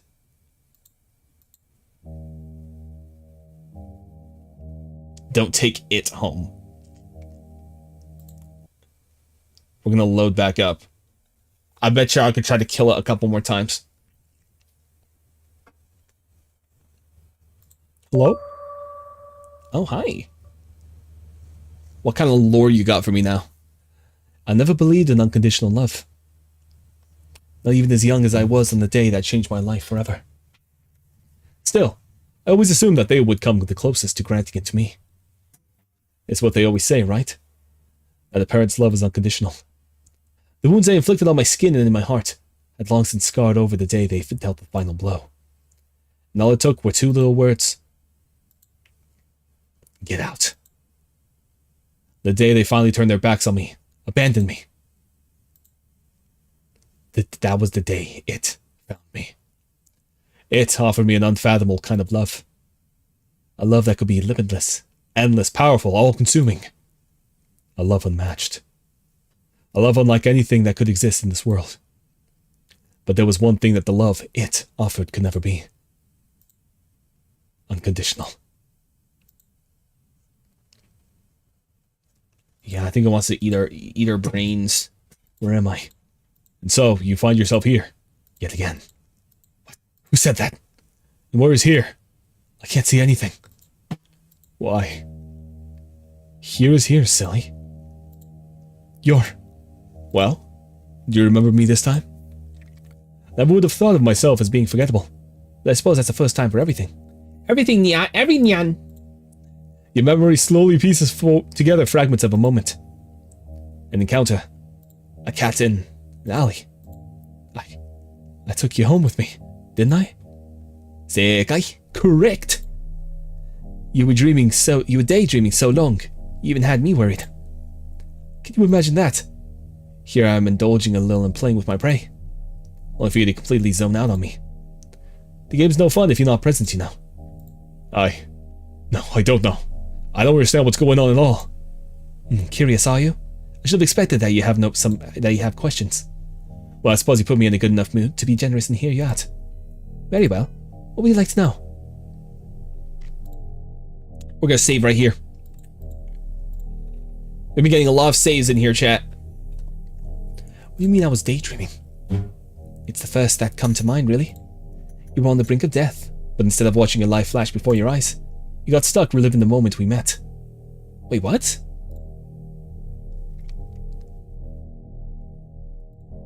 I like how I go into the history now and it just blacks out the eyes.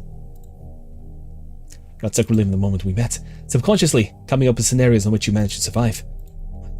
Maybe you would have, but I couldn't resist messing with your imagination a little bit. You did just start ignoring me out of nowhere after all. You know by now how much I love attention. The little thought experiments were rather amusing, but if I might say, you must have had a pretty dull life to forego indulging in precious memories of bygone days. If ever daydreaming about a single encounter, over and over again. I've heard of having regrets on one's deathbed, but this has been ridiculous. Ridiculously intriguing, that is. Perhaps rather than regrets, was what you found intriguing. Am I still dreaming? You're lucid, I say. Since you finally remembered me and all, seems you're finally ready to end this farce. Amusing as it has been. What would you like to know? Where are we right now? Inside your head, silly. Real versions of ourselves are halted in time back near reality. Though I don't have much time has actually passed. These things tend to happen in the blink of an eye, after all. Well, usually anyways. Why do you keep killing me? Oh, don't be so dramatic. I don't keep killing you. I haven't even killed you once yet. Those were just thoughts and ideas floating around in your head. That I admittedly had a little fun with. Can you blame me? I would have gotten bored just waiting for you to wake up. You even made me kill you in the end. Yes, I suppose. I was curious to see if you actually would. Certainly didn't hold back. You must have been quite angry with me. It's fine, though. You know what they say about curiosity, yes? It was my own choice. And besides, I got you back, didn't I? What? Another ad break. It's been another hour. What the fuck? Alright, Chatteroonies. I can still read one. You're a cat. How are you talking? What do you mean? I've been talking to you all along. Intriguing as your imagination is, you would have ran wild without my help. I was guiding you the whole time. Did you hear me in your thoughts? Like this? But you're a cat. How are you doing this? Quite powerful, yes. But also not so much. What does that mean? Besides, what makes you sure I'm a cat? My appearance? I don't resemble any cat you have ever seen before, right? What the hell are you if you're not a cat? I didn't say I wasn't a cat, did I? ... Oh. Alright, that's scary. I could be a demon. Or a god. Or an alien from another galaxy. Or an interdimensional abomination. Ad break is gonna start.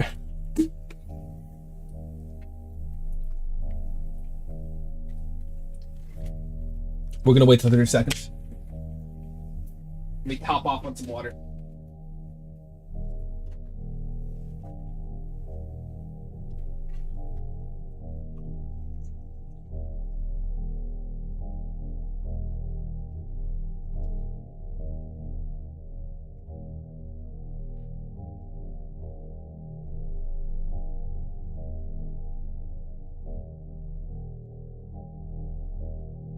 Damn. I like how fast those are.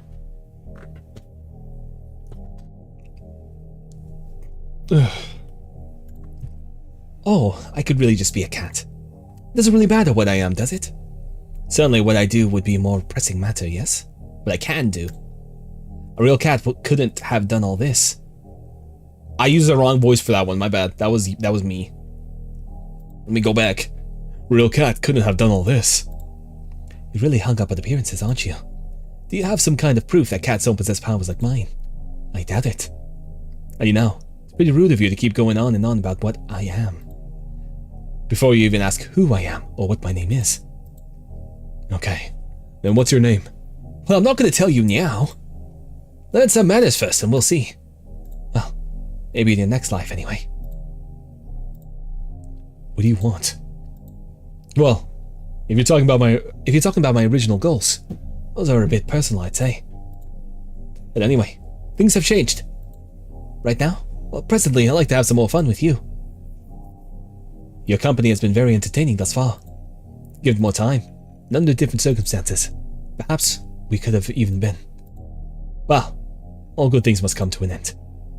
You can't truly want to spend what little time you have left in regret and delusion, right? Alternatively, I'm also quite hungry after waiting so long for you to wake up. At this point, I could go either way. Have I satisfied your curiosity now? I have just one more question. Why me? Why call out to me of all people? All I did was call out for someone to hear me. I called out, and you were the first person who came to me. Simple as that. Were you hoping for some special reason? I'm afraid I don't have one. Everything I've come to like about you were things discovered after our initial encounter. There's no big reason for any of this. The reason is far less interesting than the results that came about from my interaction. I only called to satiate my hunger, but in doing so I found something far more valuable. I know for a fact that regardless of how this plays out, I will never forget you. What do you mean? I've taken a liking to you, human, and so I'll grant you another chance. Another choice. Oh. Ugh. This place is... Oh, we're back here again! What the fuck? You remember this place. Being chased. Being hunted. Being afraid. So afraid. The fear that so attracted me to you. That instinctive desperation to survive, I craved it all. As I am the origin of those delectable emotions, you are already mine. But I will still permit you the chance to accept the reality of your fate. Human, join me, or perish.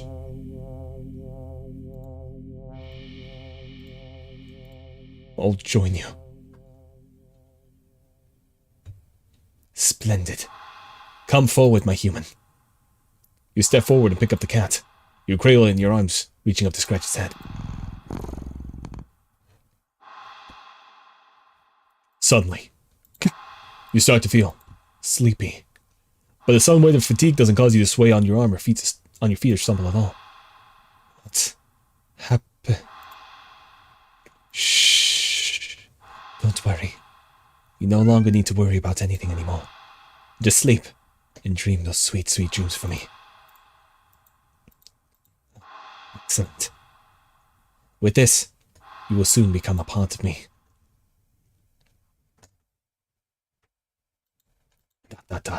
Ending 37. Forever. Now choose I'd rather die. I see. Then there's nothing left to say. ...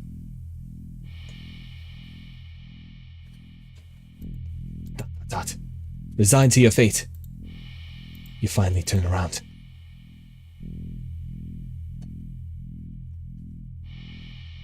Shit. It's enormous. Shapeless, billowing like thick smoke in the wind.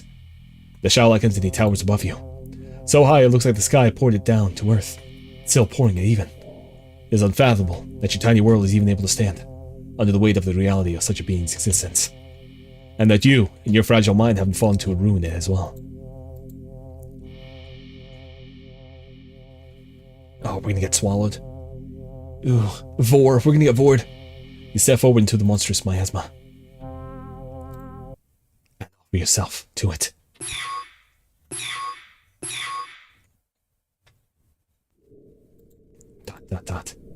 Darkness. Surrounded by pure and absolute darkness. You are very suddenly hit with a feeling that you are not alone. Like you've just stepped into an unbearably, impossibly crowded space. Your ears even start to ring with the sensation of countless conversations. Words, whispers, screams, all overlapping. But you don't actually see or hear anything or anyone. You're alone. Even as your senses lie to you, trying to make you think otherwise. You're more alone than you've ever been. Lies. Lies? Lies. Listen. Listen, please. Is someone really? I can't see you. Where are you? Nothing. Nothing left. Nothing to see, and only hear. Hear us. Listen, please. Are you all trapped too? In this place? No place. Us. All you see, hear, feel is us. Us and it. We are victims. Prey. Like you, we are many, beyond counting. Our bodies gone. With time. Wills left behind us. Us. We became what you see. This place is us. Need you. Need your help. But what can I do? It too greedy. Make mistake. It too many. We are many. Now strong. We are strong. Made it strong, but make mistake. Mistake. Error. Flaw. Weakness. Then why not escape yourselves? Too long here. Too long. One. We are one with it. Bodies lost. Minds. Wills. Us. All corrupted. Nobody can't escape. You too. You. We. It. One. All of us. All now one. But you. New, fresh body. Still have body. Escape is possible. Because still one with it. Even just you, if escape with mind, with body, it would unravel. Lose power, lose strength, lose us. Us set free. Forever, finally. Escape. Help. How do I do that? Remember, it lies. Hidden in truths, lies, lies. Escape. Push forward. It lies. Persist. Persist. Persist. Persist. You ignore their words. Deep down, you know there's no way someone like you could win against something like it. The cat. Trying would be stupid, useless, insignificant. A pointless effort. The hopes of those words, their wills, it would all be wasted on you. So you accept their fate and choose to perish. No, that's the cat speaking. I should use the cat voice against that. Not sure how long it takes you, but their pathetic pleas eventually grow silent. You almost wish they would have simply turned to insults and threats. It's endless silence. It bears the weight of your guilt and shame. Long after your body fades away and becomes one with me. And in question, perish the thought. No. No, this is another daydream, isn't it? You're lucid again. In here? How did you? Well, where have you been dreaming about this? When you've been dreaming about the same day over and over, you kind of start to notice the patterns. Listen, I'm nothing special. I don't really have any friends. I don't like crowds or going out most of the time. More often than not, I'm alone. Even in my home, one bedroom, one bathroom, and one me living in it alone in it. It'd be easy to say that I don't have much to lose. My life is admittedly pretty boring. But it is my life. And if this is my dream, then you're not calling the shots anymore. I don't think you understand what's going on here. No, you're the one who isn't getting it. You called me. You're the one who needs me. Whether it's to eat me or kill me or make me yours forever, it doesn't matter. I'm done here. I'm going home. You forget yourself, human. You ungrateful little creature. I gave you my patience, my attention, my love. And you think you can just leave? I didn't have to, you know. I could have just eaten you whenever I liked. But instead, I gave you time to understand. Time to accept what was happening. I gave you a choice. You. That remarkable little nothing of an existence, whom no one would even notice was missing if I'd just taken you as I pleased. Dreaming away about endless possibilities. Never having to worry about permanent consequences ever again. About choosing wrong. A little world all your own inside your head. I offered it all to you. I gave you the choice to join me and have it all. And you refused. You said you'd rather die, didn't you? And then here you are, trying to go back on your choices, only to continue to reject me. To reject my love. So foolish. So ungrateful. Just like the others, you don't even know what you want. Another bundle of contradictions. You wish for solitude, yet you fear being left alone. You fear being forgotten and desired unloved. Yet even though I love you and desire you, even though I promise to never forget you, even though I am the only one willing to never leave you, you still reject me. Stupid little child. I'm done waiting. You not get a second chance. You made your choice, and you will accept the consequences of that choice. You're going to stay here with the rest of these ingrates. Forever. Haven't you heard of changing your mind? Such a thing doesn't erase your original decision. It's been permanently etched into reality. Do you think yourself so important that you were above facing the truth of that reality? No. But that doesn't mean I can't do my best to make things right. I'm still here, aren't I? That means I can always make more choices. Better choices. You gave yourself to me. You are already a part of me. This might be a pathetic little delusion, but don't forget that I'm the one in control here, human. Oh yeah, that's right. Those twisted choices in my dreams were all you, weren't they? We help, running, and dream.exe. What? Persist. What are you doing, you useless traitors? Stop! I think it's about time I started making my own choices. I'm gonna do my own thing! Persist!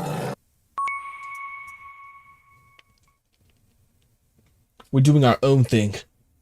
Yes, sir. Oh. I'm back in the alley. It's not here. Good, I think. I think I need to get home. Yeah. I step forward. Out of the alley? This is gonna take some getting used to. I step forward towards the entrance of the, thankfully, empty alley. I'm almost out of this place. Almost home, and suddenly... Uh-oh. You, Eddie. You're not going anywhere. Oh shit, let me save right here. Go up! Oh fuck! Don't give in to it. What if I give up? It just quits. That's funny. 8 more lives left.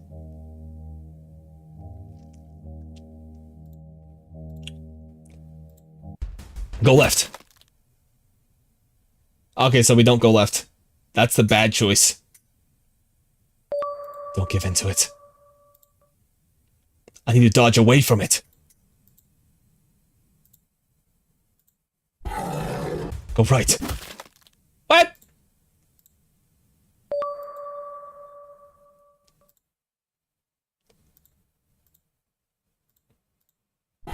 Go back. Go left. Fuck! What am I supposed to do? Persist. My guess is you just have to keep on guessing. Oh, there's a claw! Go home. Damn it. They override my choice. Where the hell do I go? I've got to escape. Anywhere but here. Go back. Go back. Go left. Oh, I see now. The claw, and then the thing tells you where to go.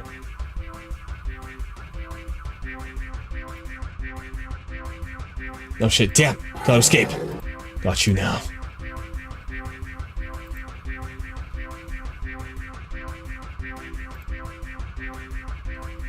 Go back. Get back here, you silly little man. I'm sorry. Go right.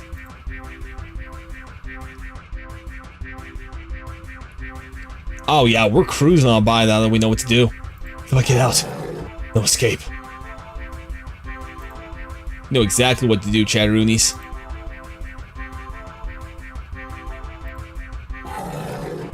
Oh, get back here, you silly human! Go to the theater.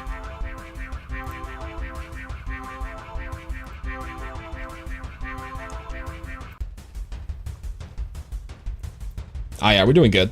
Oh, we're back here again. Crap, a dead end. Stop running.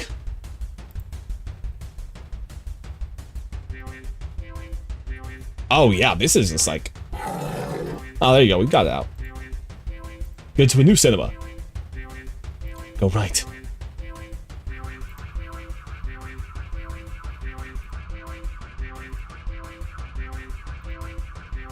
There you go, look at this dead end. Found you.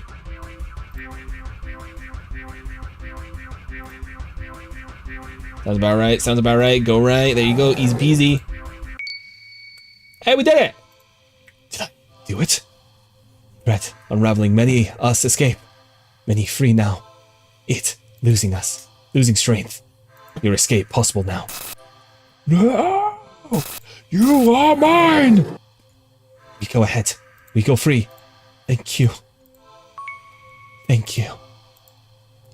Thank you too. All of you. I won't forget you. They were right. My choice is back. Home stretch. They need to like switch the options around. Make it hard on me, dog. Come back. I already got this down. I say, but I almost messed up. Come. Oh no, I'm so sorry, kitty. But I don't want you to kill me. Oh, please. Don't leave me. No, don't leave me. I'll die without you. Mother! Tammy! I'll die.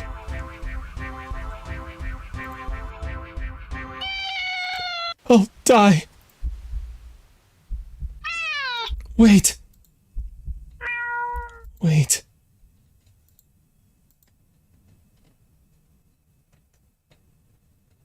Oh. I'm back. Back where it all began. The alley. And in the cardboard box. At the back of the alley.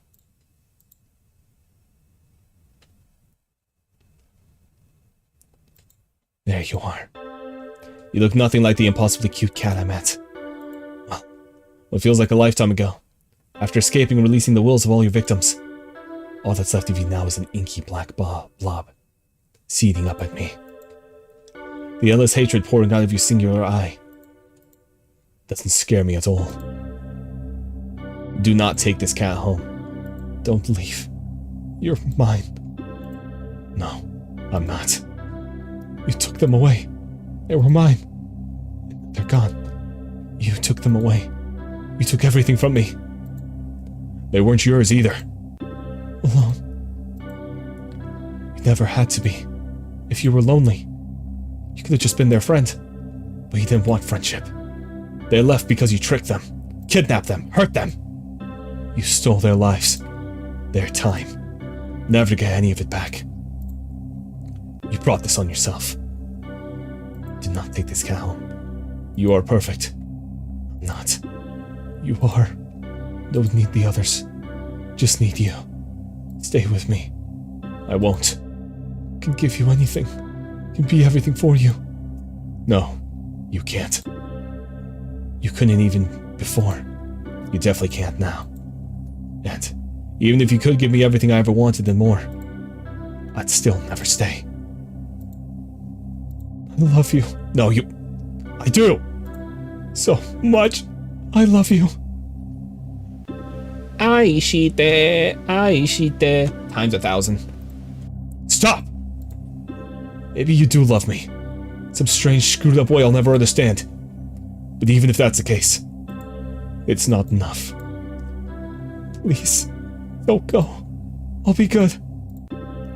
I don't believe you. I promise. I can't trust you.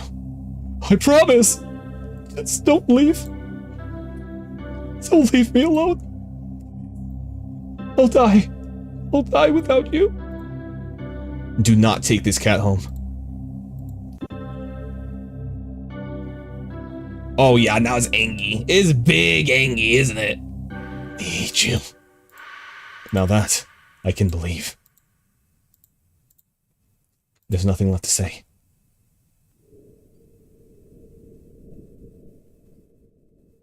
Oh shit. I watch in silence as it fades away into nothing. It kind of disappeared like the demon in Demon Slayer. Goodbye. With one last glance around the alley, I turn. Oh, I'm walking into the light! It's so bright! Leave. Ending 38. Do not take this cat home.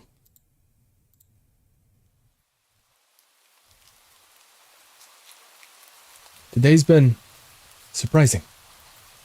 Yeah, pleasantly so. The day off that started with admittedly crummy weather led me to the old meteor. where I enjoyed the movie by myself. My laughter filled up the empty theater. The rain had stopped by the time the movie was over. I was in such a good mood I hopped over to the not-so-new cinema. Not to watch another movie, but to play around in the arcade, winning a few high scores. With the gamer in me awakened, I went to the carnival to play some more, and was humbled fairly quickly. But I did manage to win a small stuffed animal at the ring toss booth. The design is questionable,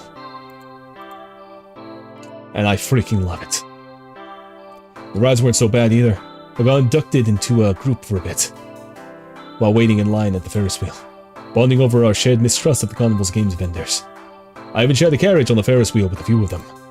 I'd exchanged numbers before we parted ways. Ooh, my character's gonna get laid! I don't even know if I'll ever see them again, if any of them will ever call me, or if I even have it in me to call any of them. But have the option to do so is nice. It feels nice.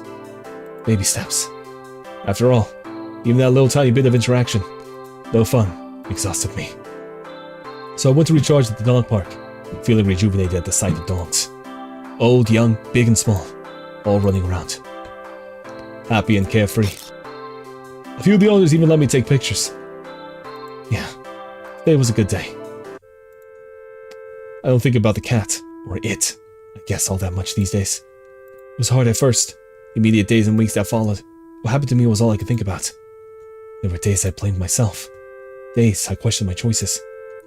I went back to the alley more times than I want to admit. The feeling that always went through me at the sight of that empty cardboard box was so indescribable, so overwhelming. I'd sometimes break down and cry right where I stood. It took a while, but eventually that strange emotion became clear and clear. I had the courage to recognize it for what it was. Relief. I've been afraid to feel it for so long, terrified to let my guard down. But that sense of relief finally returned. Relief that it was gone. Relief that I was free to live my life. However, simply or extraordinarily I wished, the ones it had imprisoned. I never heard their voices again either, but that's for the best. Living here and now, never forgetting what they did for me, and what I did for them too. For now, I think that's enough. At least, I hope so. And that wherever they are, they're finally at peace. I'm fighting for my own peace too, one day at a time, one tomorrow after another.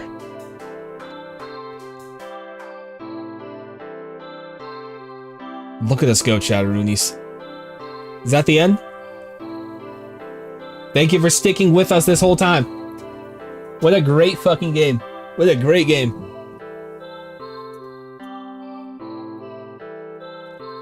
Ooh, ooh, ooh, ooh, ooh, ooh. Finally, I head home to my little apartment.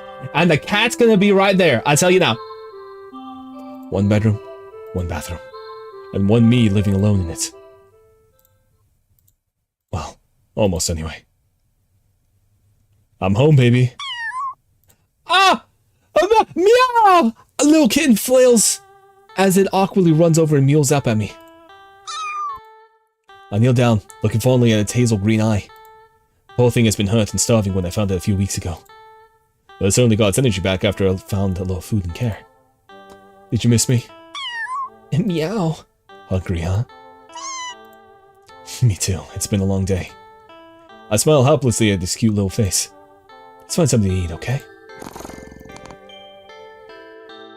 It's not a demon cat, is it?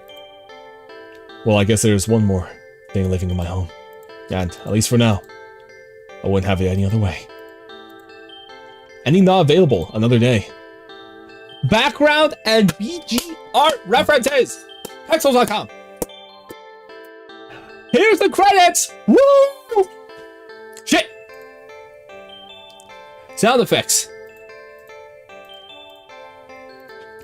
What a great fucking game. I had a lot of fun with that one. I'm guessing I basically got all the endings then, right? Oh shit, my bad. Thank you for playing. The end. I got all the endings! Nice!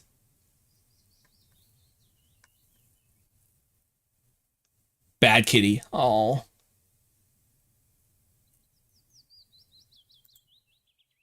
Oh, what does this do? It's just empty. Shit, man. Play with me? No, never again. Then get lost. What happens if I do? Yes. Truly? You'll abandon this pathetic conclusion and play with me some more. Don't promise unless you mean it.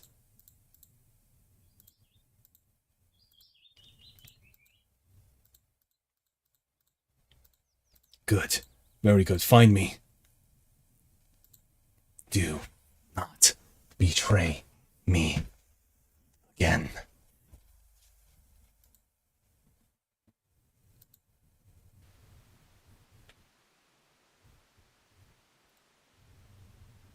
Oh, that basically just brings the endings you did do away.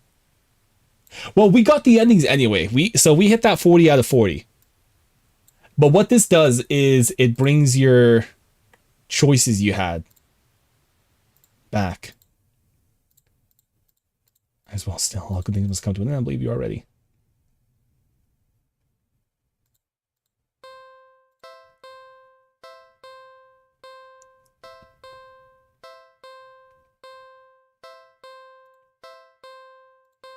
What do you want to do? Menu.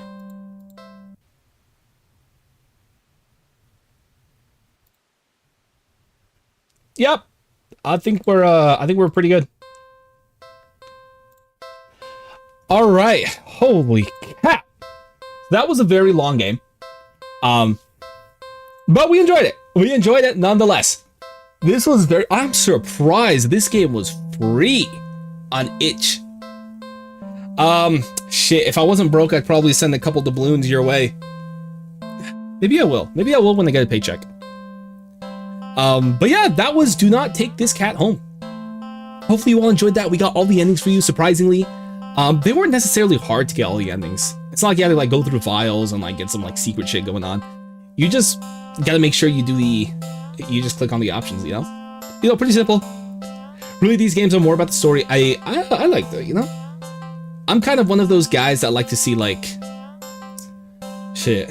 I'm not gonna say that. Before to get, that's the story. It's not like super groundbreaking, right? But it was enjoyable and it brought you to like all the different endings. It was spooky as well. There was some times where it gave you like a little spooks. I wouldn't say I got jump scared necessarily. It's really hard to jump scare me, but I still really enjoyed it because it was cool. It was cute. It was cool. And I would like to see more. Maybe not of the same game because you already finished it. There's no need to continue it now. But more visual novels. More visual novels. That was pretty good. One thing I will say though, some of the songs, I don't think they were the greatest. I thought they were kind of goofy. But that's alright. Mature content ahead. You can find our NSFW games here. Oh jeez.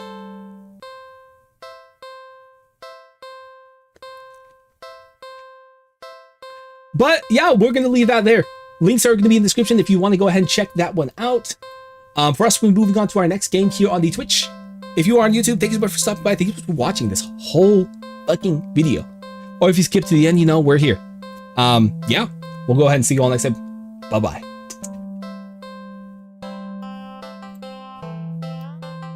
Great fucking game, chat. Great game. With that, though, we're going to move on to our next game. I actually paid for this one. But it's probably not going to be as good as that. I think that was one of the peak games we played.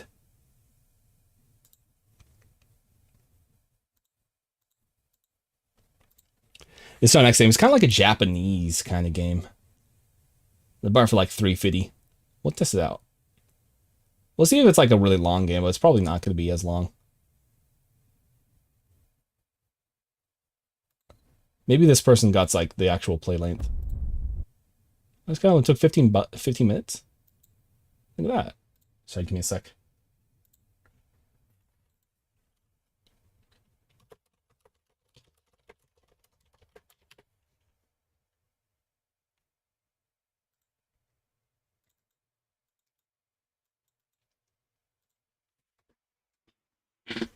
Okay. Next game, boys. Next game.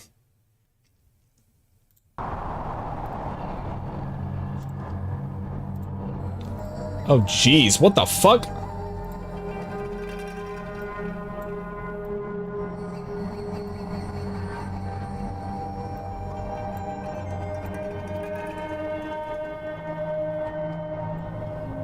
Before anything, I think I'm gonna go use the toilet. Just take a quick pee. So we will be right back. And also, it's the crappy ass fucking... Hopefully it's good. Hopefully it's good, because I did pay $3.50 for it.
Right, I'm back. Hello, hello, kitty cat. Hello, kitty cat.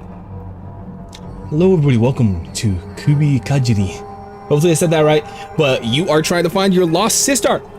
And of course, there's going to be a lot of spooky monsters. One late night, Yuri's on his? Yuri's a guy. Okay.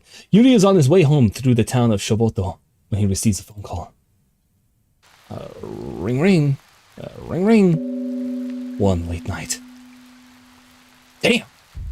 This looks good, actually. Shoboto City slums, 12 a.m. What the fuck? There was no animation for that, though. Hello? Hello? Mush mush. Yuri this. Yuri, thank God you picked up. It's about your sister. She hasn't come home. What do you mean? She said she was going up north, but... Oh, the kitty! There's a kitty in the cat. Okay. Sorry, we were just playing a kitty cat game. Yes, to Shoboto Mountains. She went looking for your father's grave. That's impossible! His grave was never marked. Nobody even knows where it is. She said the villagers whisper about burial hidden in the forest. I told her to leave it alone, but you know how stubborn she is. It's been 2 days. She won't answer any calls. The police said they will search for her, but they say it's dangerous. You can have dangerous? Cheeseburger. Oh, hello, ugly. Old stories. Warnings about disturbing the dead. I don't believe in such things, but you should be careful if you go looking after her. She's my sister. If she's out there, I'll find her. I have to find her. New task, grab your scooter and head to Shoboto Mountains. Nice. Also, what's going on, Oakley? Welcome in. We finished the kitty cat game from yesterday. We ended up killing the kitty. Let me get those munchies for you.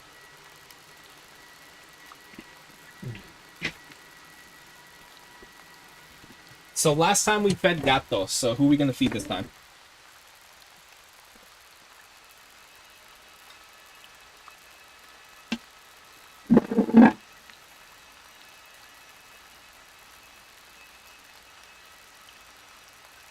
Damn, with how good he licked that plate clean yesterday, you don't even know there was food on there.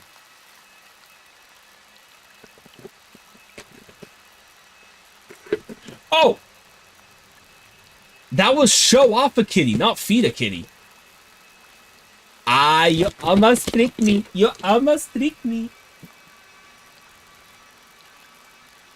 Yeah. Uh, you know what?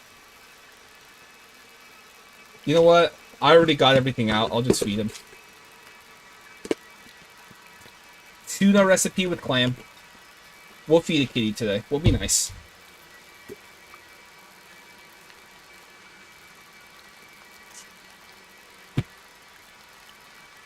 We'll feed a little kitty. Let me grab one.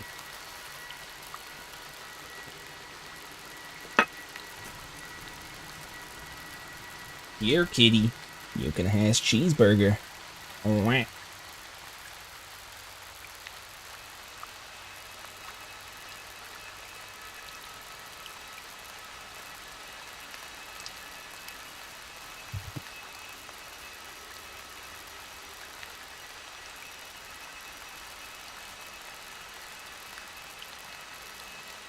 I need to change the audio around. I need the cheeseburger thing to be when you feed a cat, and then something else for when you...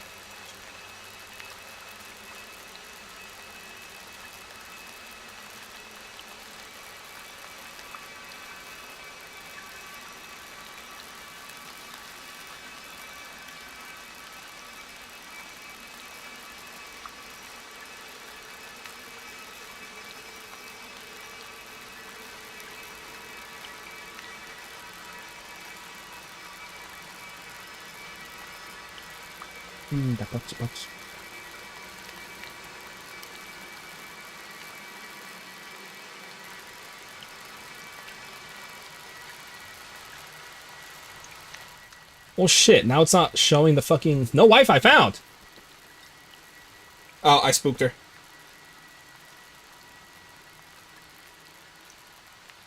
Well, that's silly.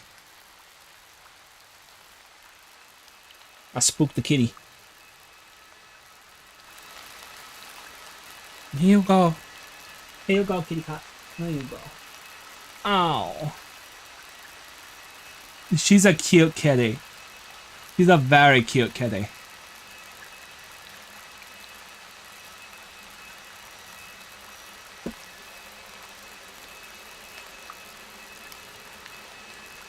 Munch, munch, munch, munch. Munch, munch, munch, munch, munch, munch. Mmm, yummy. Yummy.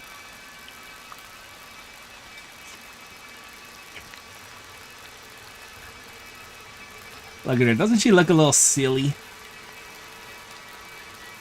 She definitely eats a lot slower than Gato, though. Gato would have fucking scrounged the plate by now. Bring leftovers. Nah, she eats slow. She's all cute and dainty-like. There's a Momo! Hi, Momo!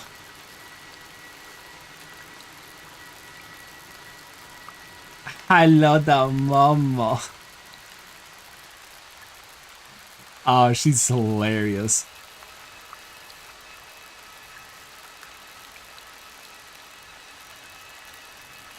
There you go. You can say thank you to Oakley. I know she's not a creepy kitty. She's a cute kitty. What do you mean?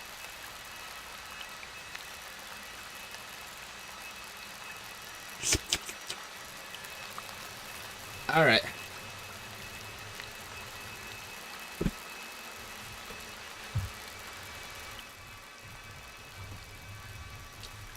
There you go.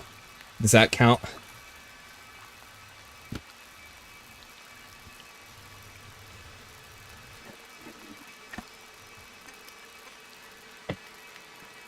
Oh, wow, I just poked my hand.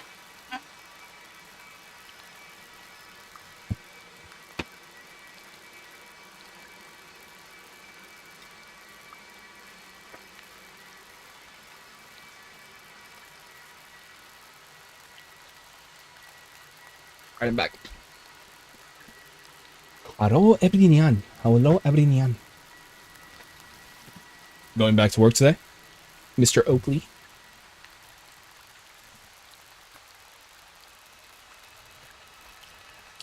You scooter. Of course I'll use my scooter. It's not letting me interact with it. Oh, okay. Yuri has traveled to Shibota Mountains in search of her lost sister. Only time will tell what he might find within the fog. Oh wow, that's great. Yeah. Oh. The next day. Hello, Moshi Moshi. Old coin. Q examine. Interesting. A decorative coin with Buddha. Locate a holy shrine near the waterfall. Can I walk out of the beaten path? Walk the road less traveled, as they say. Beautiful. Yo, there was probably a different path I could have taken, but I just skipped straight past it. Handwritten poem. Wow, it does not let me interact with that, huh?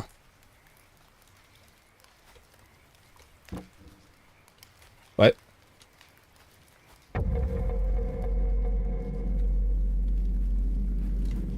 I'm watching you. You just walk straight through the wall. Oh, jeez.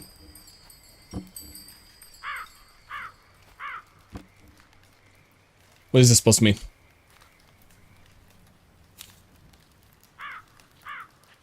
May these Tori protect the forest surrounding the Shibota Mountains. As an offer to the gods, please protect us and our village from the Ancient Ones. Oh, it was Q, that's why. Begin with 2 where the breath of the forest stirs. Walk the Samir less Jal. Walk the ugly less gay. Oh.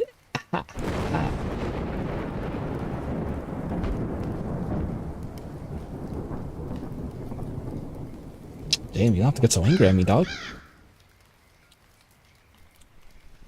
Begin with 2, where the breath of the forest stirs, then follow 4, where the lantern flame endures. After comes 1, where silence starts to weep. Last I forget, the Kupi Kajiri told me to sleep. Gato, I'm trying to think. I'm trying to think, and you're making it hard to think.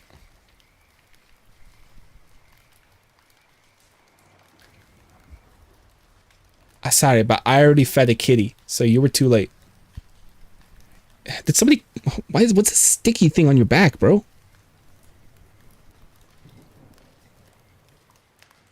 The fuck? Bro, what's on your back? There's something, like, hard on his back, on his fur. It's probably just dirty. Needs to get it cleaned. It's poop. Begin with 2.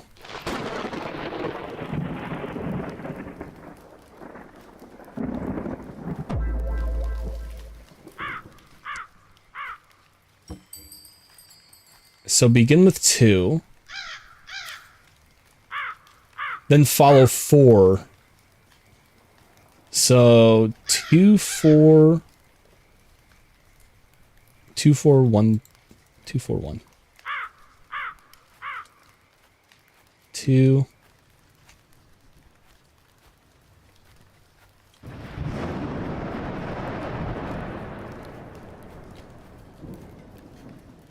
Or, but it doesn't let me interact with 1 is the issue.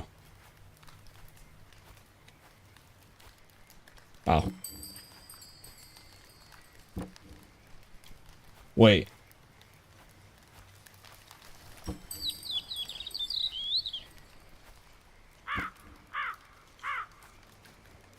For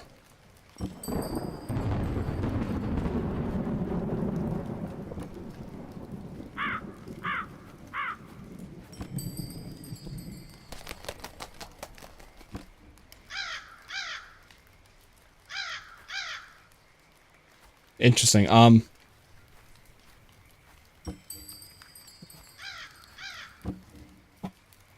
Why does it do that?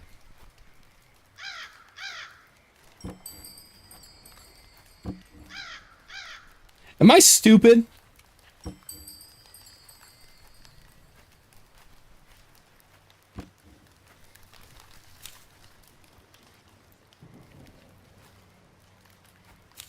You would think it would be just a simple 2, 4, 1, 3, right?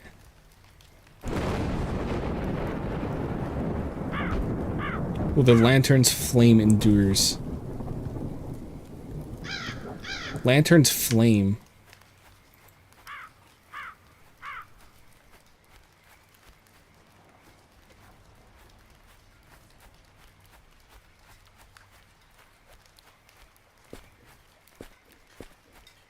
Who knows? Maybe there's something we're missing around here. I did forget to mention this was a puzzle game, so maybe I'm just... Maybe this isn't the game for me where... Because I suck at puzzles.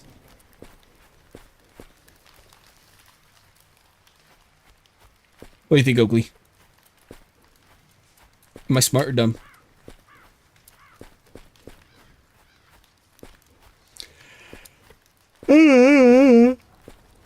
Whoa.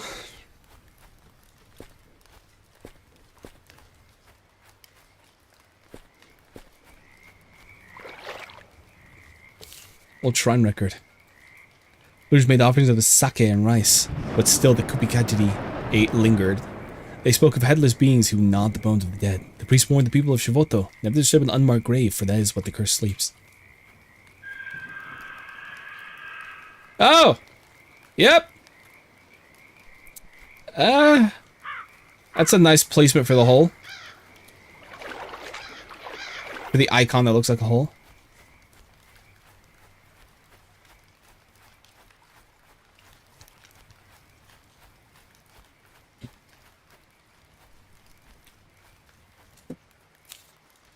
What are you doing, Poe? You're a bubblegum? I wish. Then maybe I taste good. You know what I taste like? I taste like, I don't know. Actually. I taste like rotten fish. I taste like spoiled fish. Trust me, I've tried. I ate my skin before. It don't taste too good.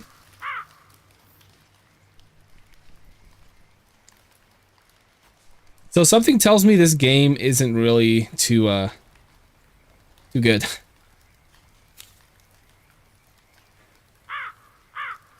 Fell a 4 with a after comes 1.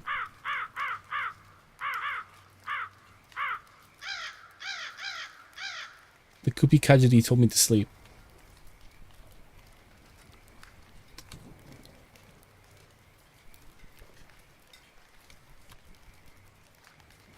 Maybe that means something. That you go to sleep.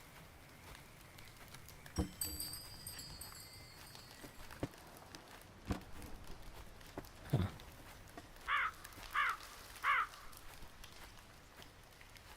I can't interact with this by itself, though.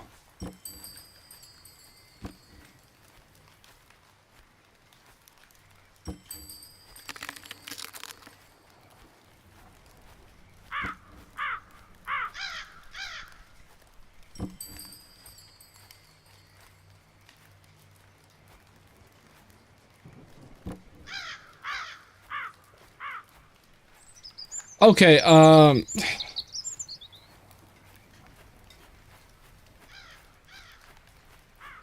might just leave. Might just leave and play the other game.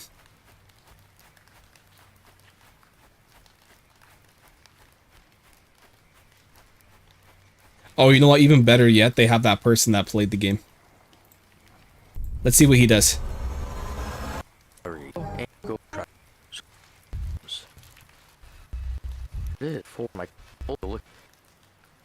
Alright, sir. Let's see what you do. Traveling, right? Handwritten before. Here comes. These let me jump. That was kind of weird. Alright, let's see. Use? Do you got it first try? I don't get it.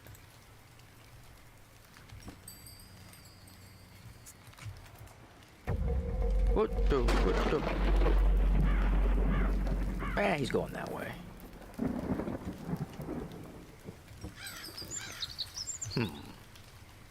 Do you think that's where I messed up?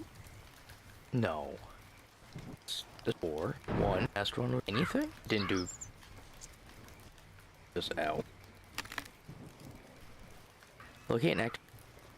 Oh wait, he did something. 1. There. 2. 2. 4. 1. There. That's what I was fucking doing. What the fuck?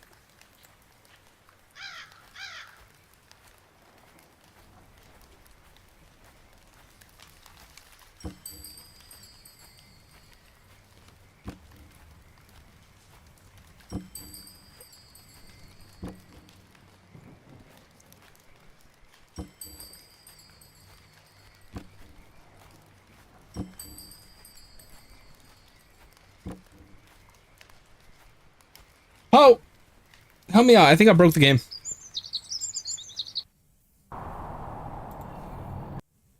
We're gonna try one more fucking time. Nesting dolls emoji. Nesting Oh, dolls emoji. jeez, we got Nesting another one dolls of this emoji. Nesting bullshit dolls thing emoji. Gel's doing. Nesting dolls emoji. Nesting dolls emoji. Nesting dolls emoji. Nesting dolls emoji. Nesting dolls emoji.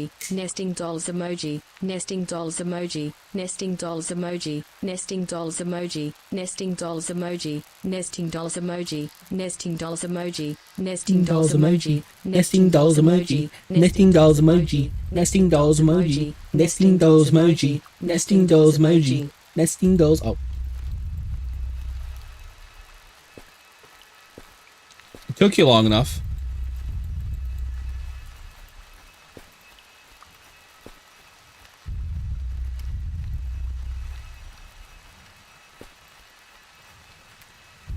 You know, I'm calling him on my iPhone 12 right now. I got the white version. Because I'm bland. It's okay. I also got the white version for my Samsung Galaxy S25 Ultra. I got the yummy little, yeah, white version. Because I'm white. I'm a white boy. Sorry, guys. I hate to admit it. I'm not actually Mexican. I'm white.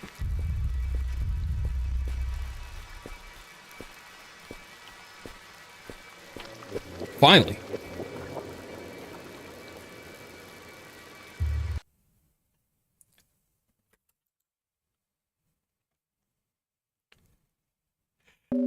Alright, chat.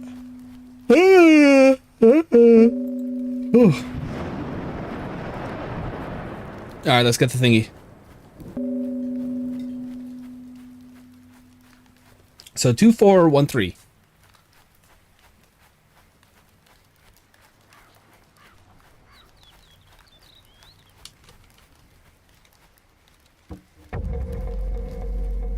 Thanks.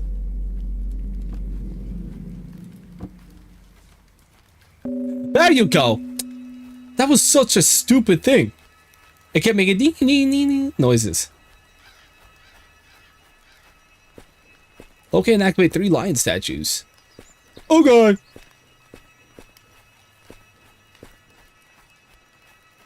Let's see, how do I activate you?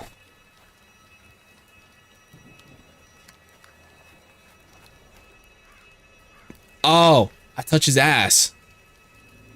There you go. Oh.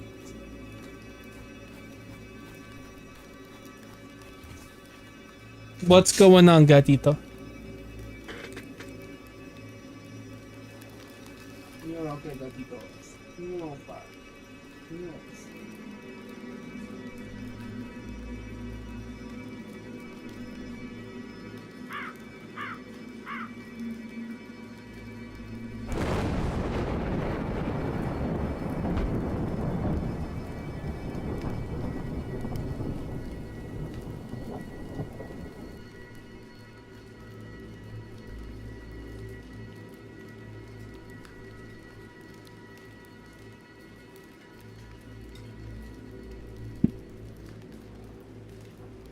He was choking.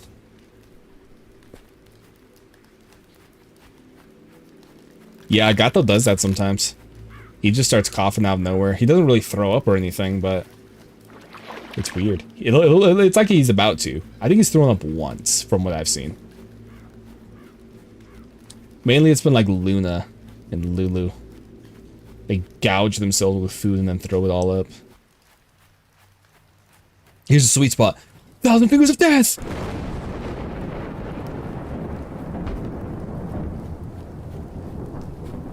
Like night sky, like shooting stars. I could really use a wish right now. Wish right now. Wish right now. Oh, this is a golden one. I can steal this. Sell it for money. Ad break starts in a minute, Charoonies. We got a 30-second ad break coming up. You know what? I'm sure you guys will be fine. This game's so far not really like something you'd want to hang around too much for, you know?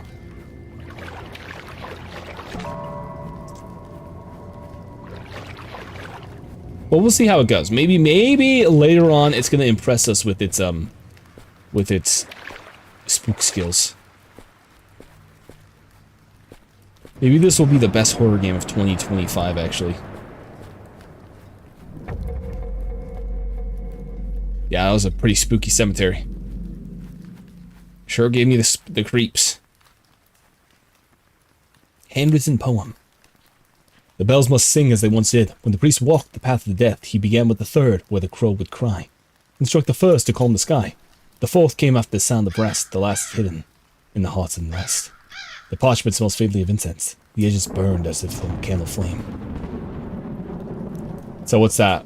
3142?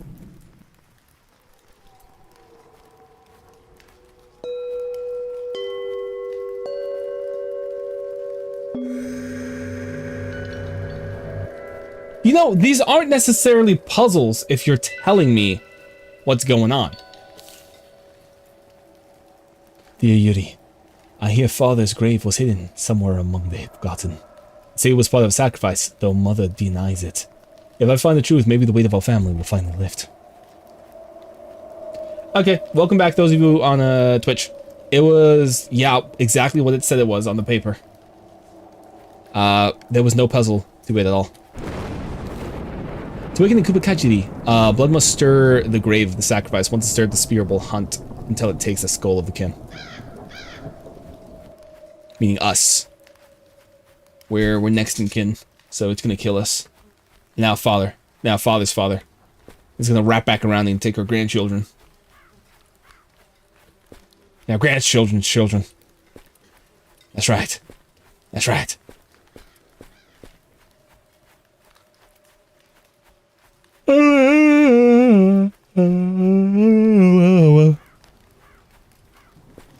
I need to start taking some Accutane again, man. Hey, you see this enormous fucking pimple? I'm just like, nah, I can't do this anymore. I get too many pimples. Boo. I spooked you. Grab the effigy. Yeah, I'll take it. Go to the lake and burn the cursed effigy. Ah, Lolo, we're gonna burn the cursed effigy. Which lake? Police report. Officer S. Tanaka. We've been ordered to search the upper Shoboto trails for a missing woman. Locals say she went looking for an unmarked grave tied to her family. Storms haven't helped neither the folk. Visibility is down to meters. I found signs of a camp, her bag torn.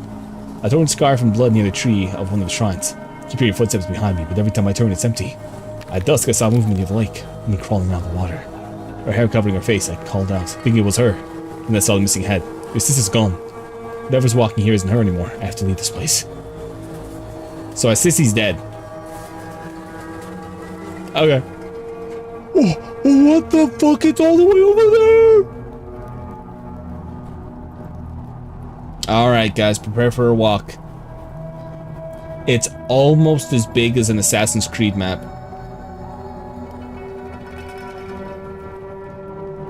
The boss. Pour out all the water. I don't care anymore.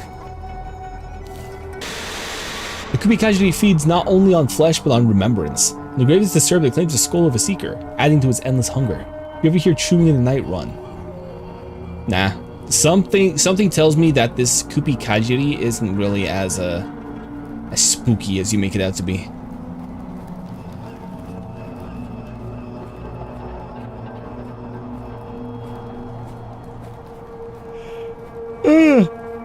Man, all that reading earlier though, yeah, I get too exhausted. I feel tired from all that reading. You know, it's almost as hard as a 9 to 5. Might I even say they're slightly harder than 9 to 5.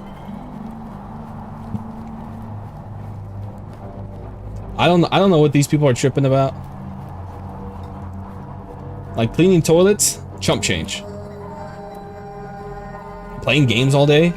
Ah, now that's hard.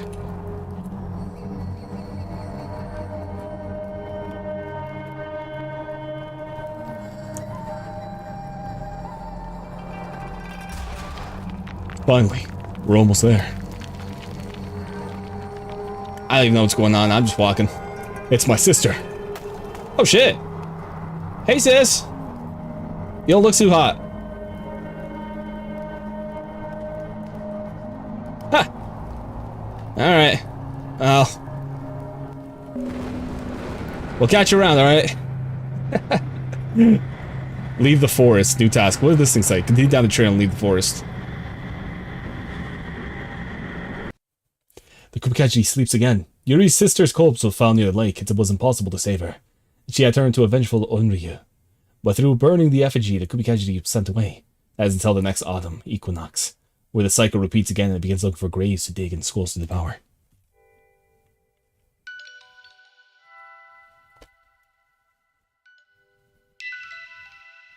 As the autumn equinox draws near, the Kubikachi will again appear, but for now the forest sleeps.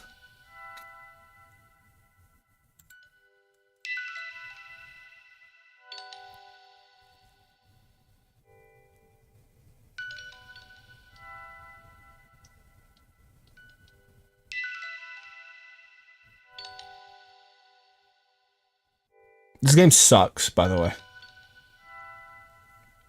Was that it? Really?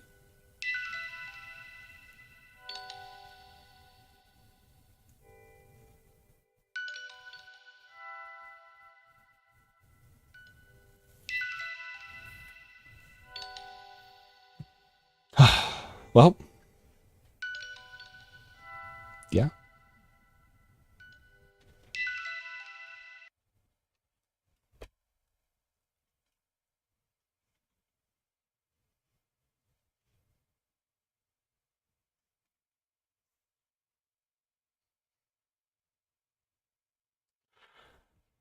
Alright, that was Kubikachi. Now, what I'm gonna say is, obviously don't go hating on the person. But for me, I didn't like it. I thought it was dumb. So first off, the puzzles weren't actually puzzles because it told you what to do. It's like the two puzzles, it's just like, okay, here's 4 sets of things. Here's a paper. Now click this one first, this one next, this one last. So already the puzzles were bad. Okay. Second, it just wasn't spooky. Like I had like once or twice where the spooky thing jumped up at me and like, wow, it looks good. The game actually has good in terms of like graphical intensity, but like I don't know if it's something about every time I see the UI, because like when you open up the settings menu and you see that basic kind of like UI that you see with these type of games, they're always bad. I don't know what's going on, but this one was just like, it wasn't scary. Yeah. Thank you, Uncle. Thank you. And then it ended so abruptly that it was like, you pay $3.50 for like 10 minutes of walking around.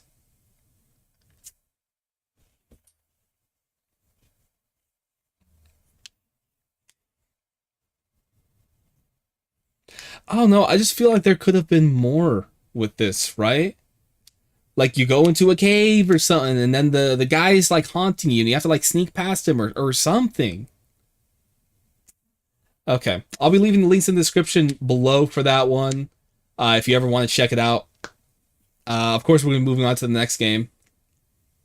Honestly, if I could refund, I probably would. But On the other hand, it's 350, so I'm not going to trip out too much for it anyway. Alrighty, we'll catch you around. Goodbye.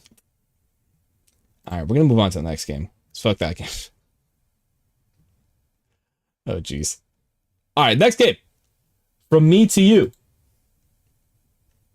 This was made for the Jamsepticeye game jam. So, I mean, we'll see if it's good or not. I don't expect too much either, especially after the last game we played, but we'll see. Oh, pardon me. Let's just delete that shit.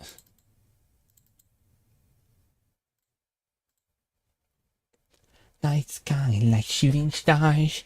I could really use a wish right now. Oh, it's Vidas Games again. Okay, Vidas actually makes good games.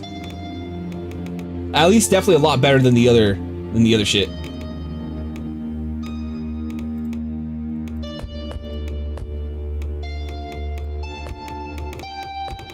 Where's the audio settings?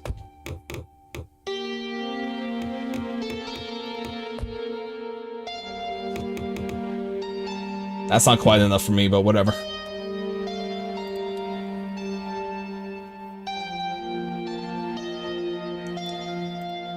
Hello everybody, welcome to From Me to You. Now, I don't know too much about the game, but this was made for a Jamsepticeye game jam. And it's made by our buddy Lo Vidas. So, you already know this game's gonna be pretty good. At least compared to the last one, it was pretty fun. This game takes heavy topics such as death, suicide, abuse, strong language. Oh, jeez. I'm not even supposed to be here. It's my day off. Yep. Here I am. What a drag. Flicks my hair from my eye. You know what? There's a coworker I have at work who ironically has their eye covered by their hair. I wouldn't say they're very like depresso though. They just don't do their job. Let's see what I do here.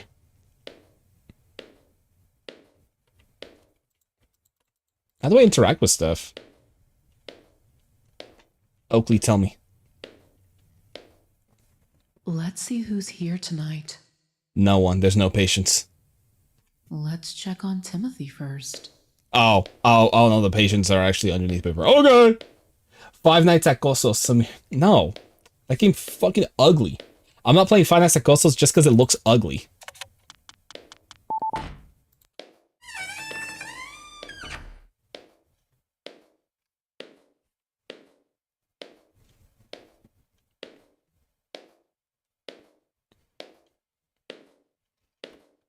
Alright, Timothy, what's going on with you, huh? Okay. I should check his chart. Could you sound any more bothered by your job? Transplant. At 9 years old? That's tragic. Looks like he had a twin. His poor mother.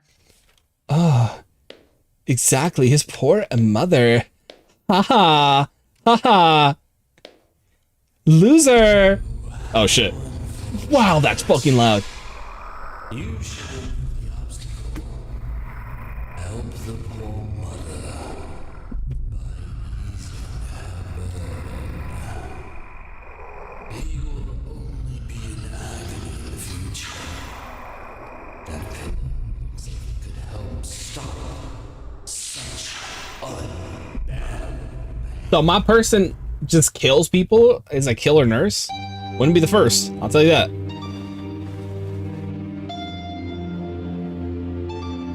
Oh?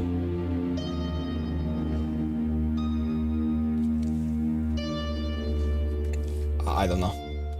I did something to him. I have some like heart power, not some heart powers. I'm like an angel and have these like powers and the demon's trying to corrupt me. That's what's going on. Isn't that right, Poe? Why I sound so depressed? Never be enough. Be enough. Never be enough. You can't do it. Damn. You know what? That's what all the haters say. Shut up. Shut up. That's what all the haters say, but, you know, they're not living your life. You're living your life. That's why you just don't let people dictate what you can and cannot do. Of course, unless you're hurting something else, you know, because then you're Elizabeth just being a bitch. 64. Wait, Oh, Elizabeth. that name sounds familiar. Because all Frank. old people are sons of Frank Elizabeth. Florence. Must be her husband. He's been in chemo for 3 years. Damn it. Oh, jeez. You doing good, girl? All go away with just a simple one. A life for life is all it takes. Reclaim yours. What's going on? All right, come up.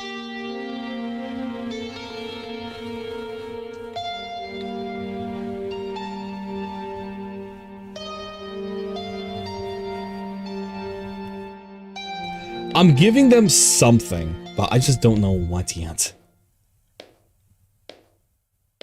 What do you think, Poe? Don't climb on the table, though. You bite my monitors.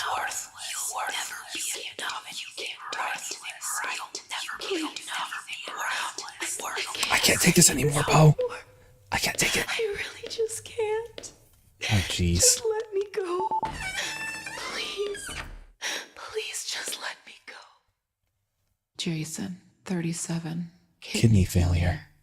He's a widower. Lost his wife to a drunk driver. Ironic. Ay, ay. Looks like he has a daughter. Fuck.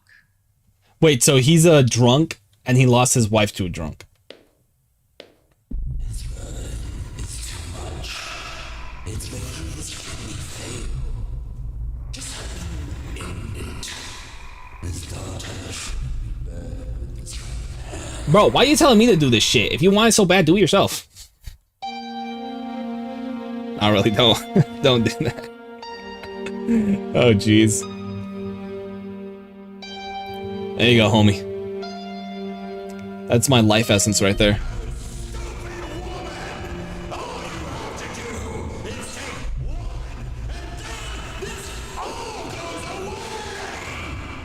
Damn. What do you think you're doing? You think because you did a little good that you'll be okay? I have a chair here with your name on it. You're a little loud, but I can see your point. Together for a long, long time. Sure. You'll just have to tell me the Wi-Fi password. Hello, I'm not in nurse attire, but I'm here. You're right. I will never be enough. I will never be worth anything. I may not have been useful alive. Oh, but shit. I will be when I'm gone. And in How? death, Wait, what? I will give opportunity. How? Bro, how do you give opportunity when you're dead? What? Don't bite me, Poe. What? He got his... Oh, don't bite me, Poe. He got his hand... She's Oh, supposed to shit. be an organ donor rather recently. Oh, okay. To pass away so young, though. That's why. Oh, she gave her body parts to the other people. Even in our darkest moments, we are useful, we are worthy, and we are enough. You are loved. Yesterday, today, and tomorrow. Thanks for playing. Yeah, Poe was just like holding on to me. Damn. Okay, well, I guess you can kind of see what the title means now. Okay, so ignoring reality aside, that you guys probably don't share the same blood type, so even if you died, you couldn't give your parts anyway, unless it's just like a miracle where all y'all are compatible. I would say that was pretty decent, yeah. Nice little story. It's not like trying to like spook you or anything. It's just telling you a cute, like I was gonna say cute story. It's telling you a sad story, right? And it has like a nice little message too. You know, you're loved. Your character still dies though. I'm like, what the fuck? Oh jeez. Vidas, I think, always makes good games. I think the voice acting could always be worked on, but you know, I'm not gonna trip too much about that either. Yeah. We'll be leaving links in the description for that one below if you want to take a look at that one as well.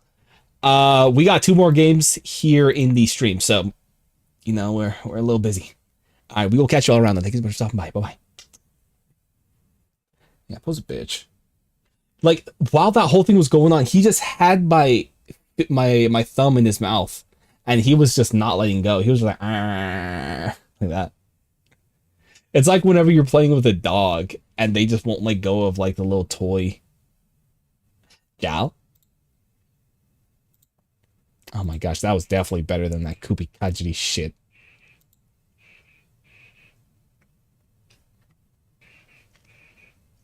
It's Lulu.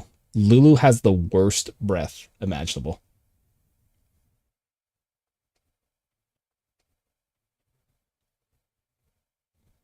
It's pretty funny though. It's pretty funny. I don't know, there's just something about her breath. Like, she yawns. She's very cute, but she yawns and then it's like, oh shit, get that out of my face. You're nasty. You a nasty bitch. Okay, so everything did reconnect. We're back though.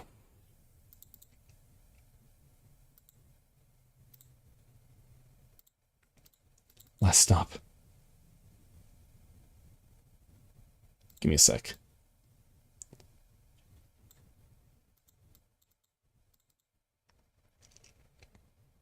Oh, there's 2 XE files.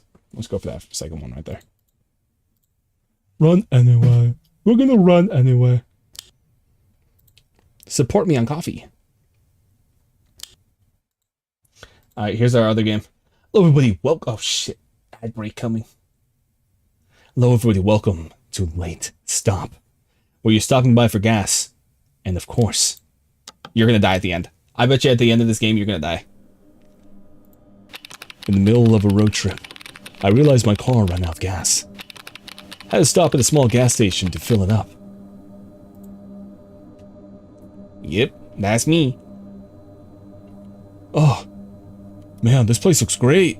Look at my car, my Hyundai, Hyundai Civic. I don't know. Mush mush. Hello. Hey there, welcome to Isle gas station. Can I get 15 on pump 3? All right. Will that be all? Yeah, thanks. Have a nice night. You too. Oh, you can tell that this is set in the olden times, dog. They got the like frizzy ass hair. What was that? Was something supposed to spook me there? I wasn't paying attention.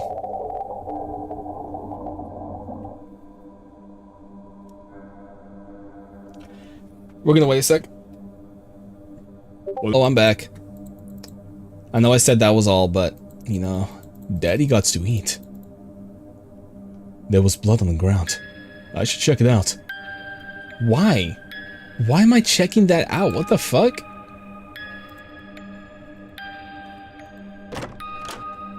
Hello? I don't know why, but I'm gonna check out the dead body. Is that the cashier? I can somehow tell when it's in the body bag.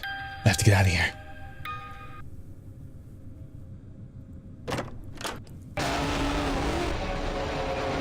Of course it's a white man! I'll stop. Yeah. That was it.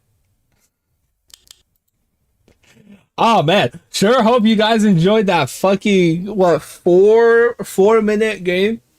Like it was made in 24 hours and it did say it was a 5-minute playtime. Yeah. I mean, for what you got, it is what it is. It's a little game.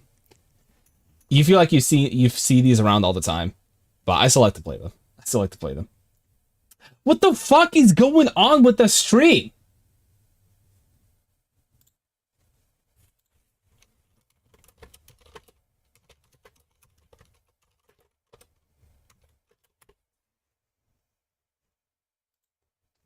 My internet keeps disconnecting.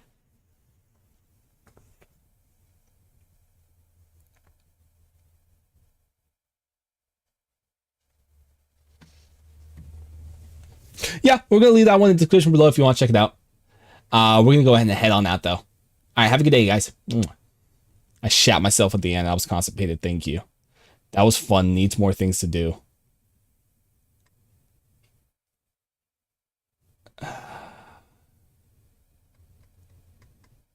Bro, I see all these people's thumbnails and it's just them staring at something and they have like a shocked expression. I'm so fucking tired of seeing those thumbnails.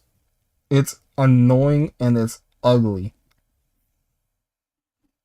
Whatever gets the views though, I guess.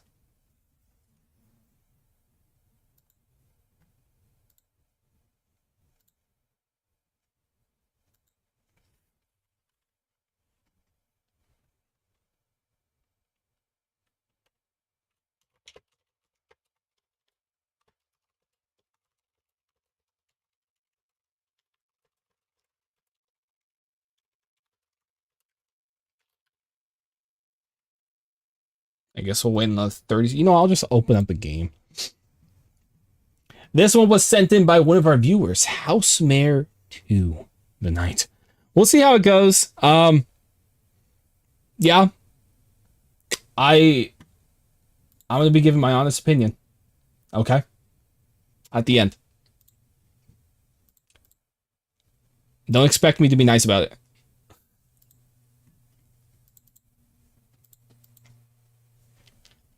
Okay, we can wait the 30 seconds.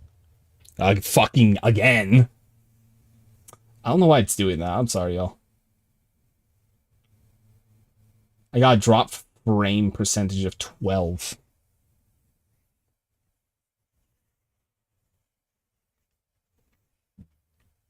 One settle.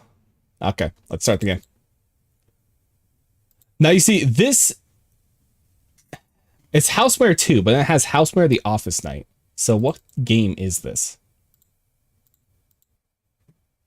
I guess we'll run it. We'll run the virus.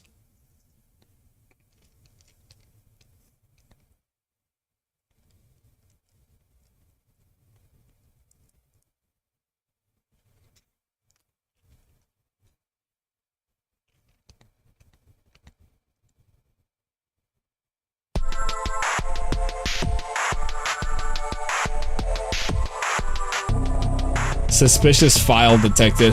Thanks, Norton.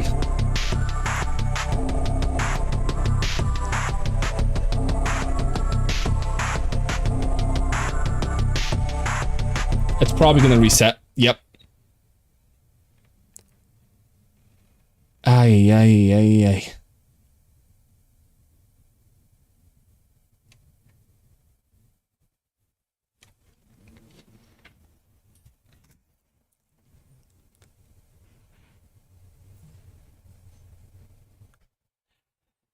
Ah! Oh, my baby's back.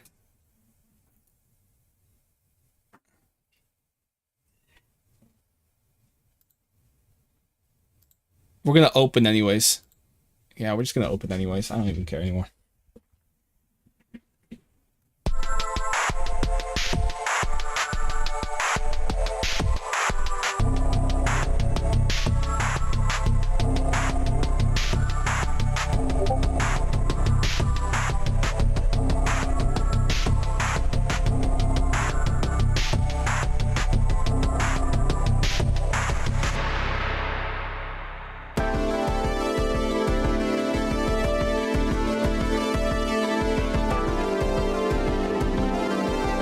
I'm gonna turn this down a bit. It's very loud.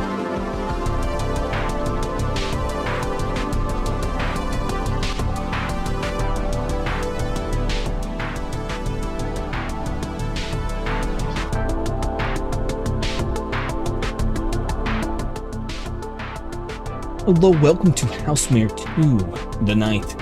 Now, this was sent in by one of our viewers, so we'll go ahead and try it out. Of course, I'm not gonna hold back on my criticism. I'm a very criticism kind of guy. So we'll go ahead and check it out. Moshi Moshi. Break? Escape? What is this? I'm guessing this is where we put in some kind of like code to get out of here. Invisible wall. Hi! Dude, hello sir, how may I help you? Hey, I'm heading back to my home. Can you give me one ticket for Nirahakuma? Is that how you say that? Station? Sure, the ticket will cost you 50 yen. Yeah, take the coins. Ticket received. Thank you. Nice. Oh, wow, you're... That looks interesting. Okay. Hello. Wow, it is very quiet. I'll add the sound effect. Step, step, step, step, step, step, step, step. That works. Wait, what?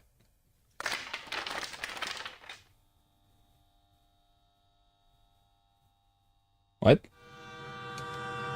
Bro, that train is so slow you can just dodge. You died. Okay. Hey, thank you. That's great to know. Mush mush. I'm back. My guess is the green glowing chairs are the things I have to sit down on. Just a hunch. Just a hunch. Hello? After a while.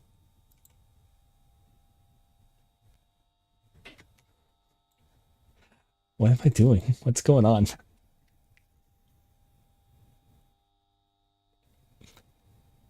It's stealing my data.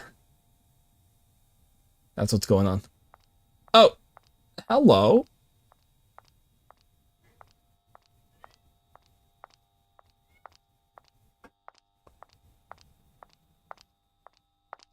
Dang, not even I have what? Wait.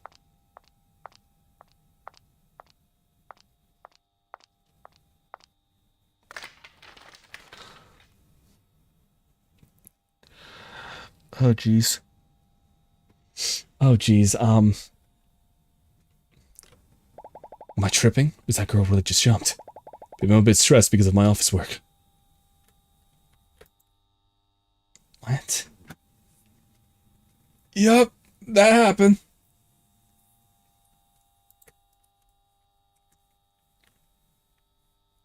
Moshi Moshi? I'm stuck. I can't move anywhere. Oh no. Oh no.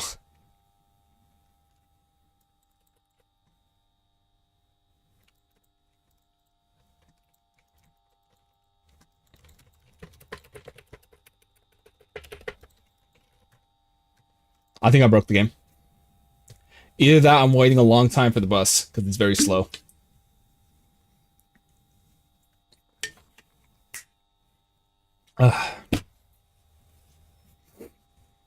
Alright, so. This is a game.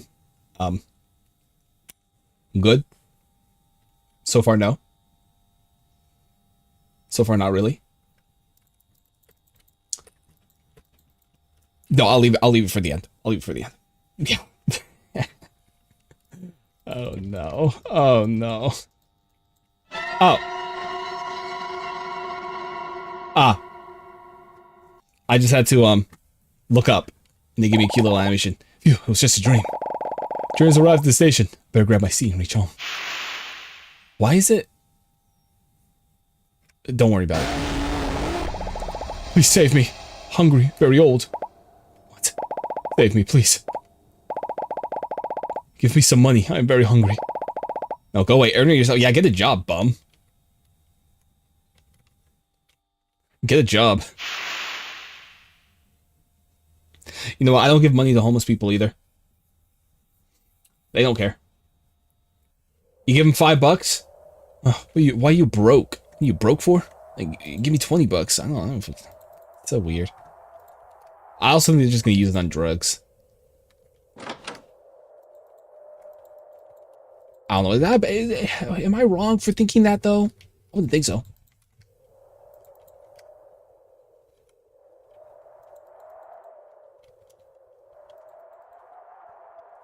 I think I remember giving a homeless girl, a homeless woman a couple bucks before. Mainly because when we were walking out of the restaurant, I hit her bike. Like, oh shit, my bad. Here you go. Although my fridge is empty. Let's go out and get some snacks from stores to beat the night. To beat. Or just, you know, get some food. Alright, that looks like a good place for snacks. I don't remember where my house is, though. It's kind of a, you know, looks the same as the other houses. I'll tell you what, though, at least the game runs good. Wow. City Dental. Let's see.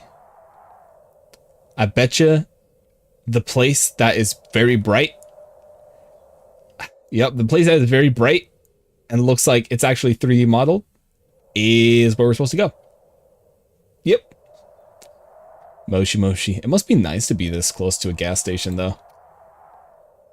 And not have a bunch of people around. Wow, you're a one handsome man. Hello. That's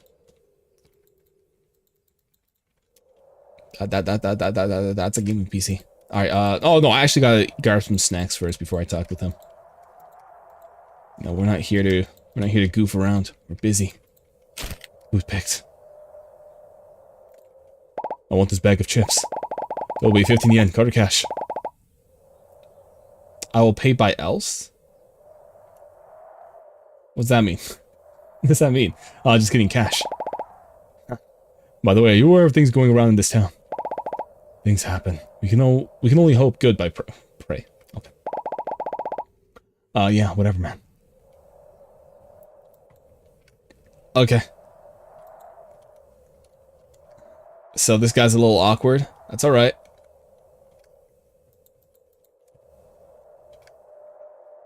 I figured it out at the end of the day. Alright, let's head on out.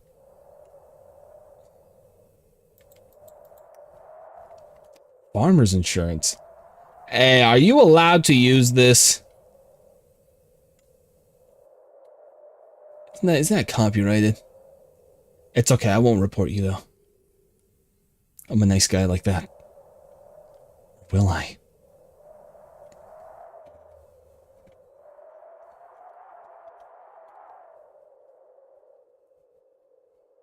I'm telling you, definitely the cat game. That took us so fucking long to beat.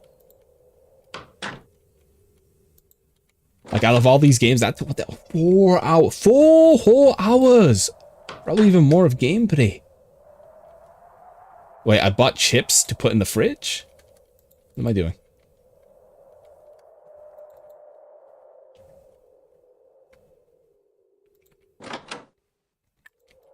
Oh, we're gonna game. Life was going smooth. The day was as usual. Z until I heard something different.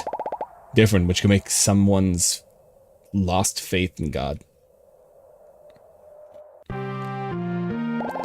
A psycho sadist has been roaming around in town. According to our intels, we've come to know that the psychopath was last spotted in Nirakuma town. From the past hunts, we observed his killing pattern. Person tries to ails with the target, and if the target doesn't befriend him, he dies. You should just keep your main door locked.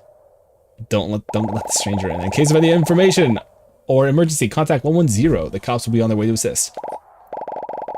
Why the people are so dumb? Can't they live normal life? Time for a nap. Ah, why are the people dumb? Yeah, let me just open the door. Open the main door, let somebody in. Man, I sure hope it just wasn't that killer that happened to be... Or the old guy. The old homeless guy. It's me. Me.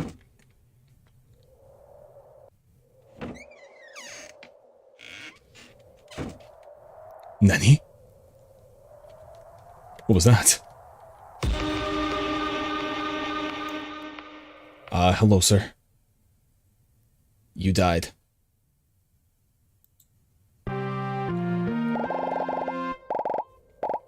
Oh, is this one of those games where I have to, like, figure out how to protect myself before he comes in? If so, that will make this a bit more interesting. Let's see.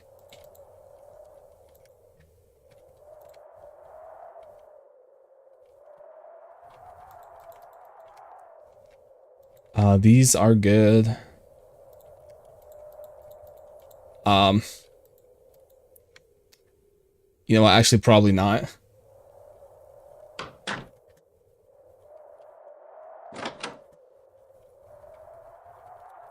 Wait, what's going on with this thing? Okay. So, I think that actually was it.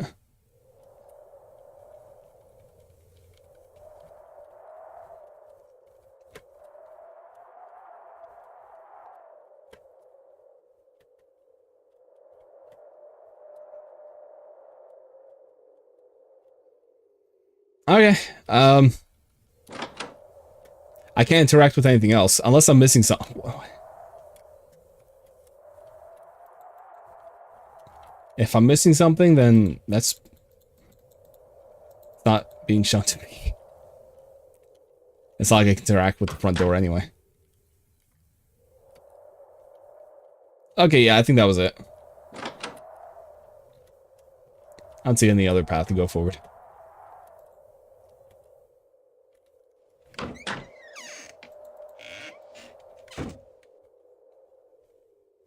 Unless closing that door helps. No, it doesn't, because he's still going to pop up right there. Okay.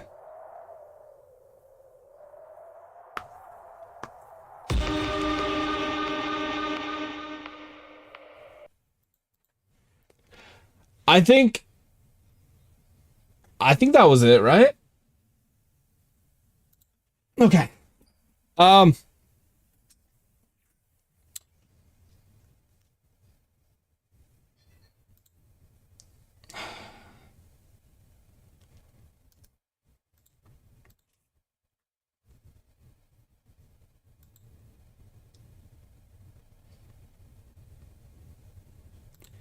So, I think you can definitely tell that this is like one of like your first couple games, because there is a lot more polishing that could be done. Not just with like the music and the main menu, but also like sounds, the actual text.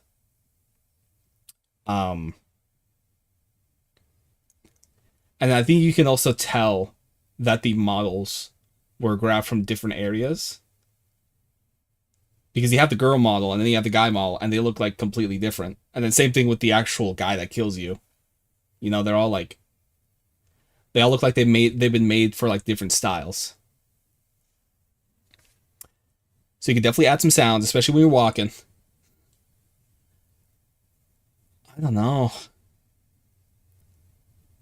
Like, I get if it's your first, like, if it's your first couple projects, right? But I can also say that it's not very good either. But that doesn't mean you should stop trying. All right? I'm sure that, like, everybody starts somewhere, you know? Like, especially with art, drawing. I fucking suck at drawing. My sister sucked at drawing, but now she's like, she's making lots of money off of it. So while this wasn't good, I haven't played your previous game, so I'm not sure if this is better than your previous one. But you know, you got let's just say you got a long road ahead of you. Alrighty, but that's gonna be the last couple. That's the last game we're actually playing. Yeah, we played all our cute little horror games. I got a couple games I can throw up on YouTube too. I think I'm gonna head off though, because you know, I gotta do some chores around the house too. So we're gonna be busy. But thank you very much for stopping by, everybody. Thank you, Oakley, as well, for coming by, you know, saying hi. Hopefully you all enjoyed the especially the cat horror game. I love the cat horror game.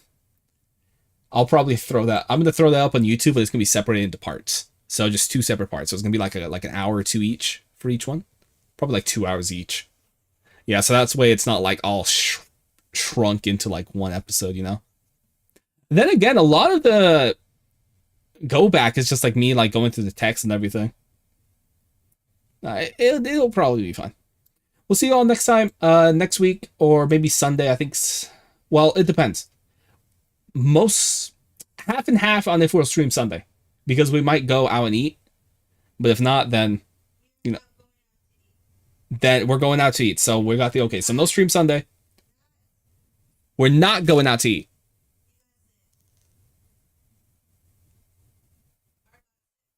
Oh yeah. Well, that's all right then. Do you still want to go eat somewhere? Okay, we're not going to stream Sunday because we're going to go out to eat. We're going to catch y'all later, okay? Okay.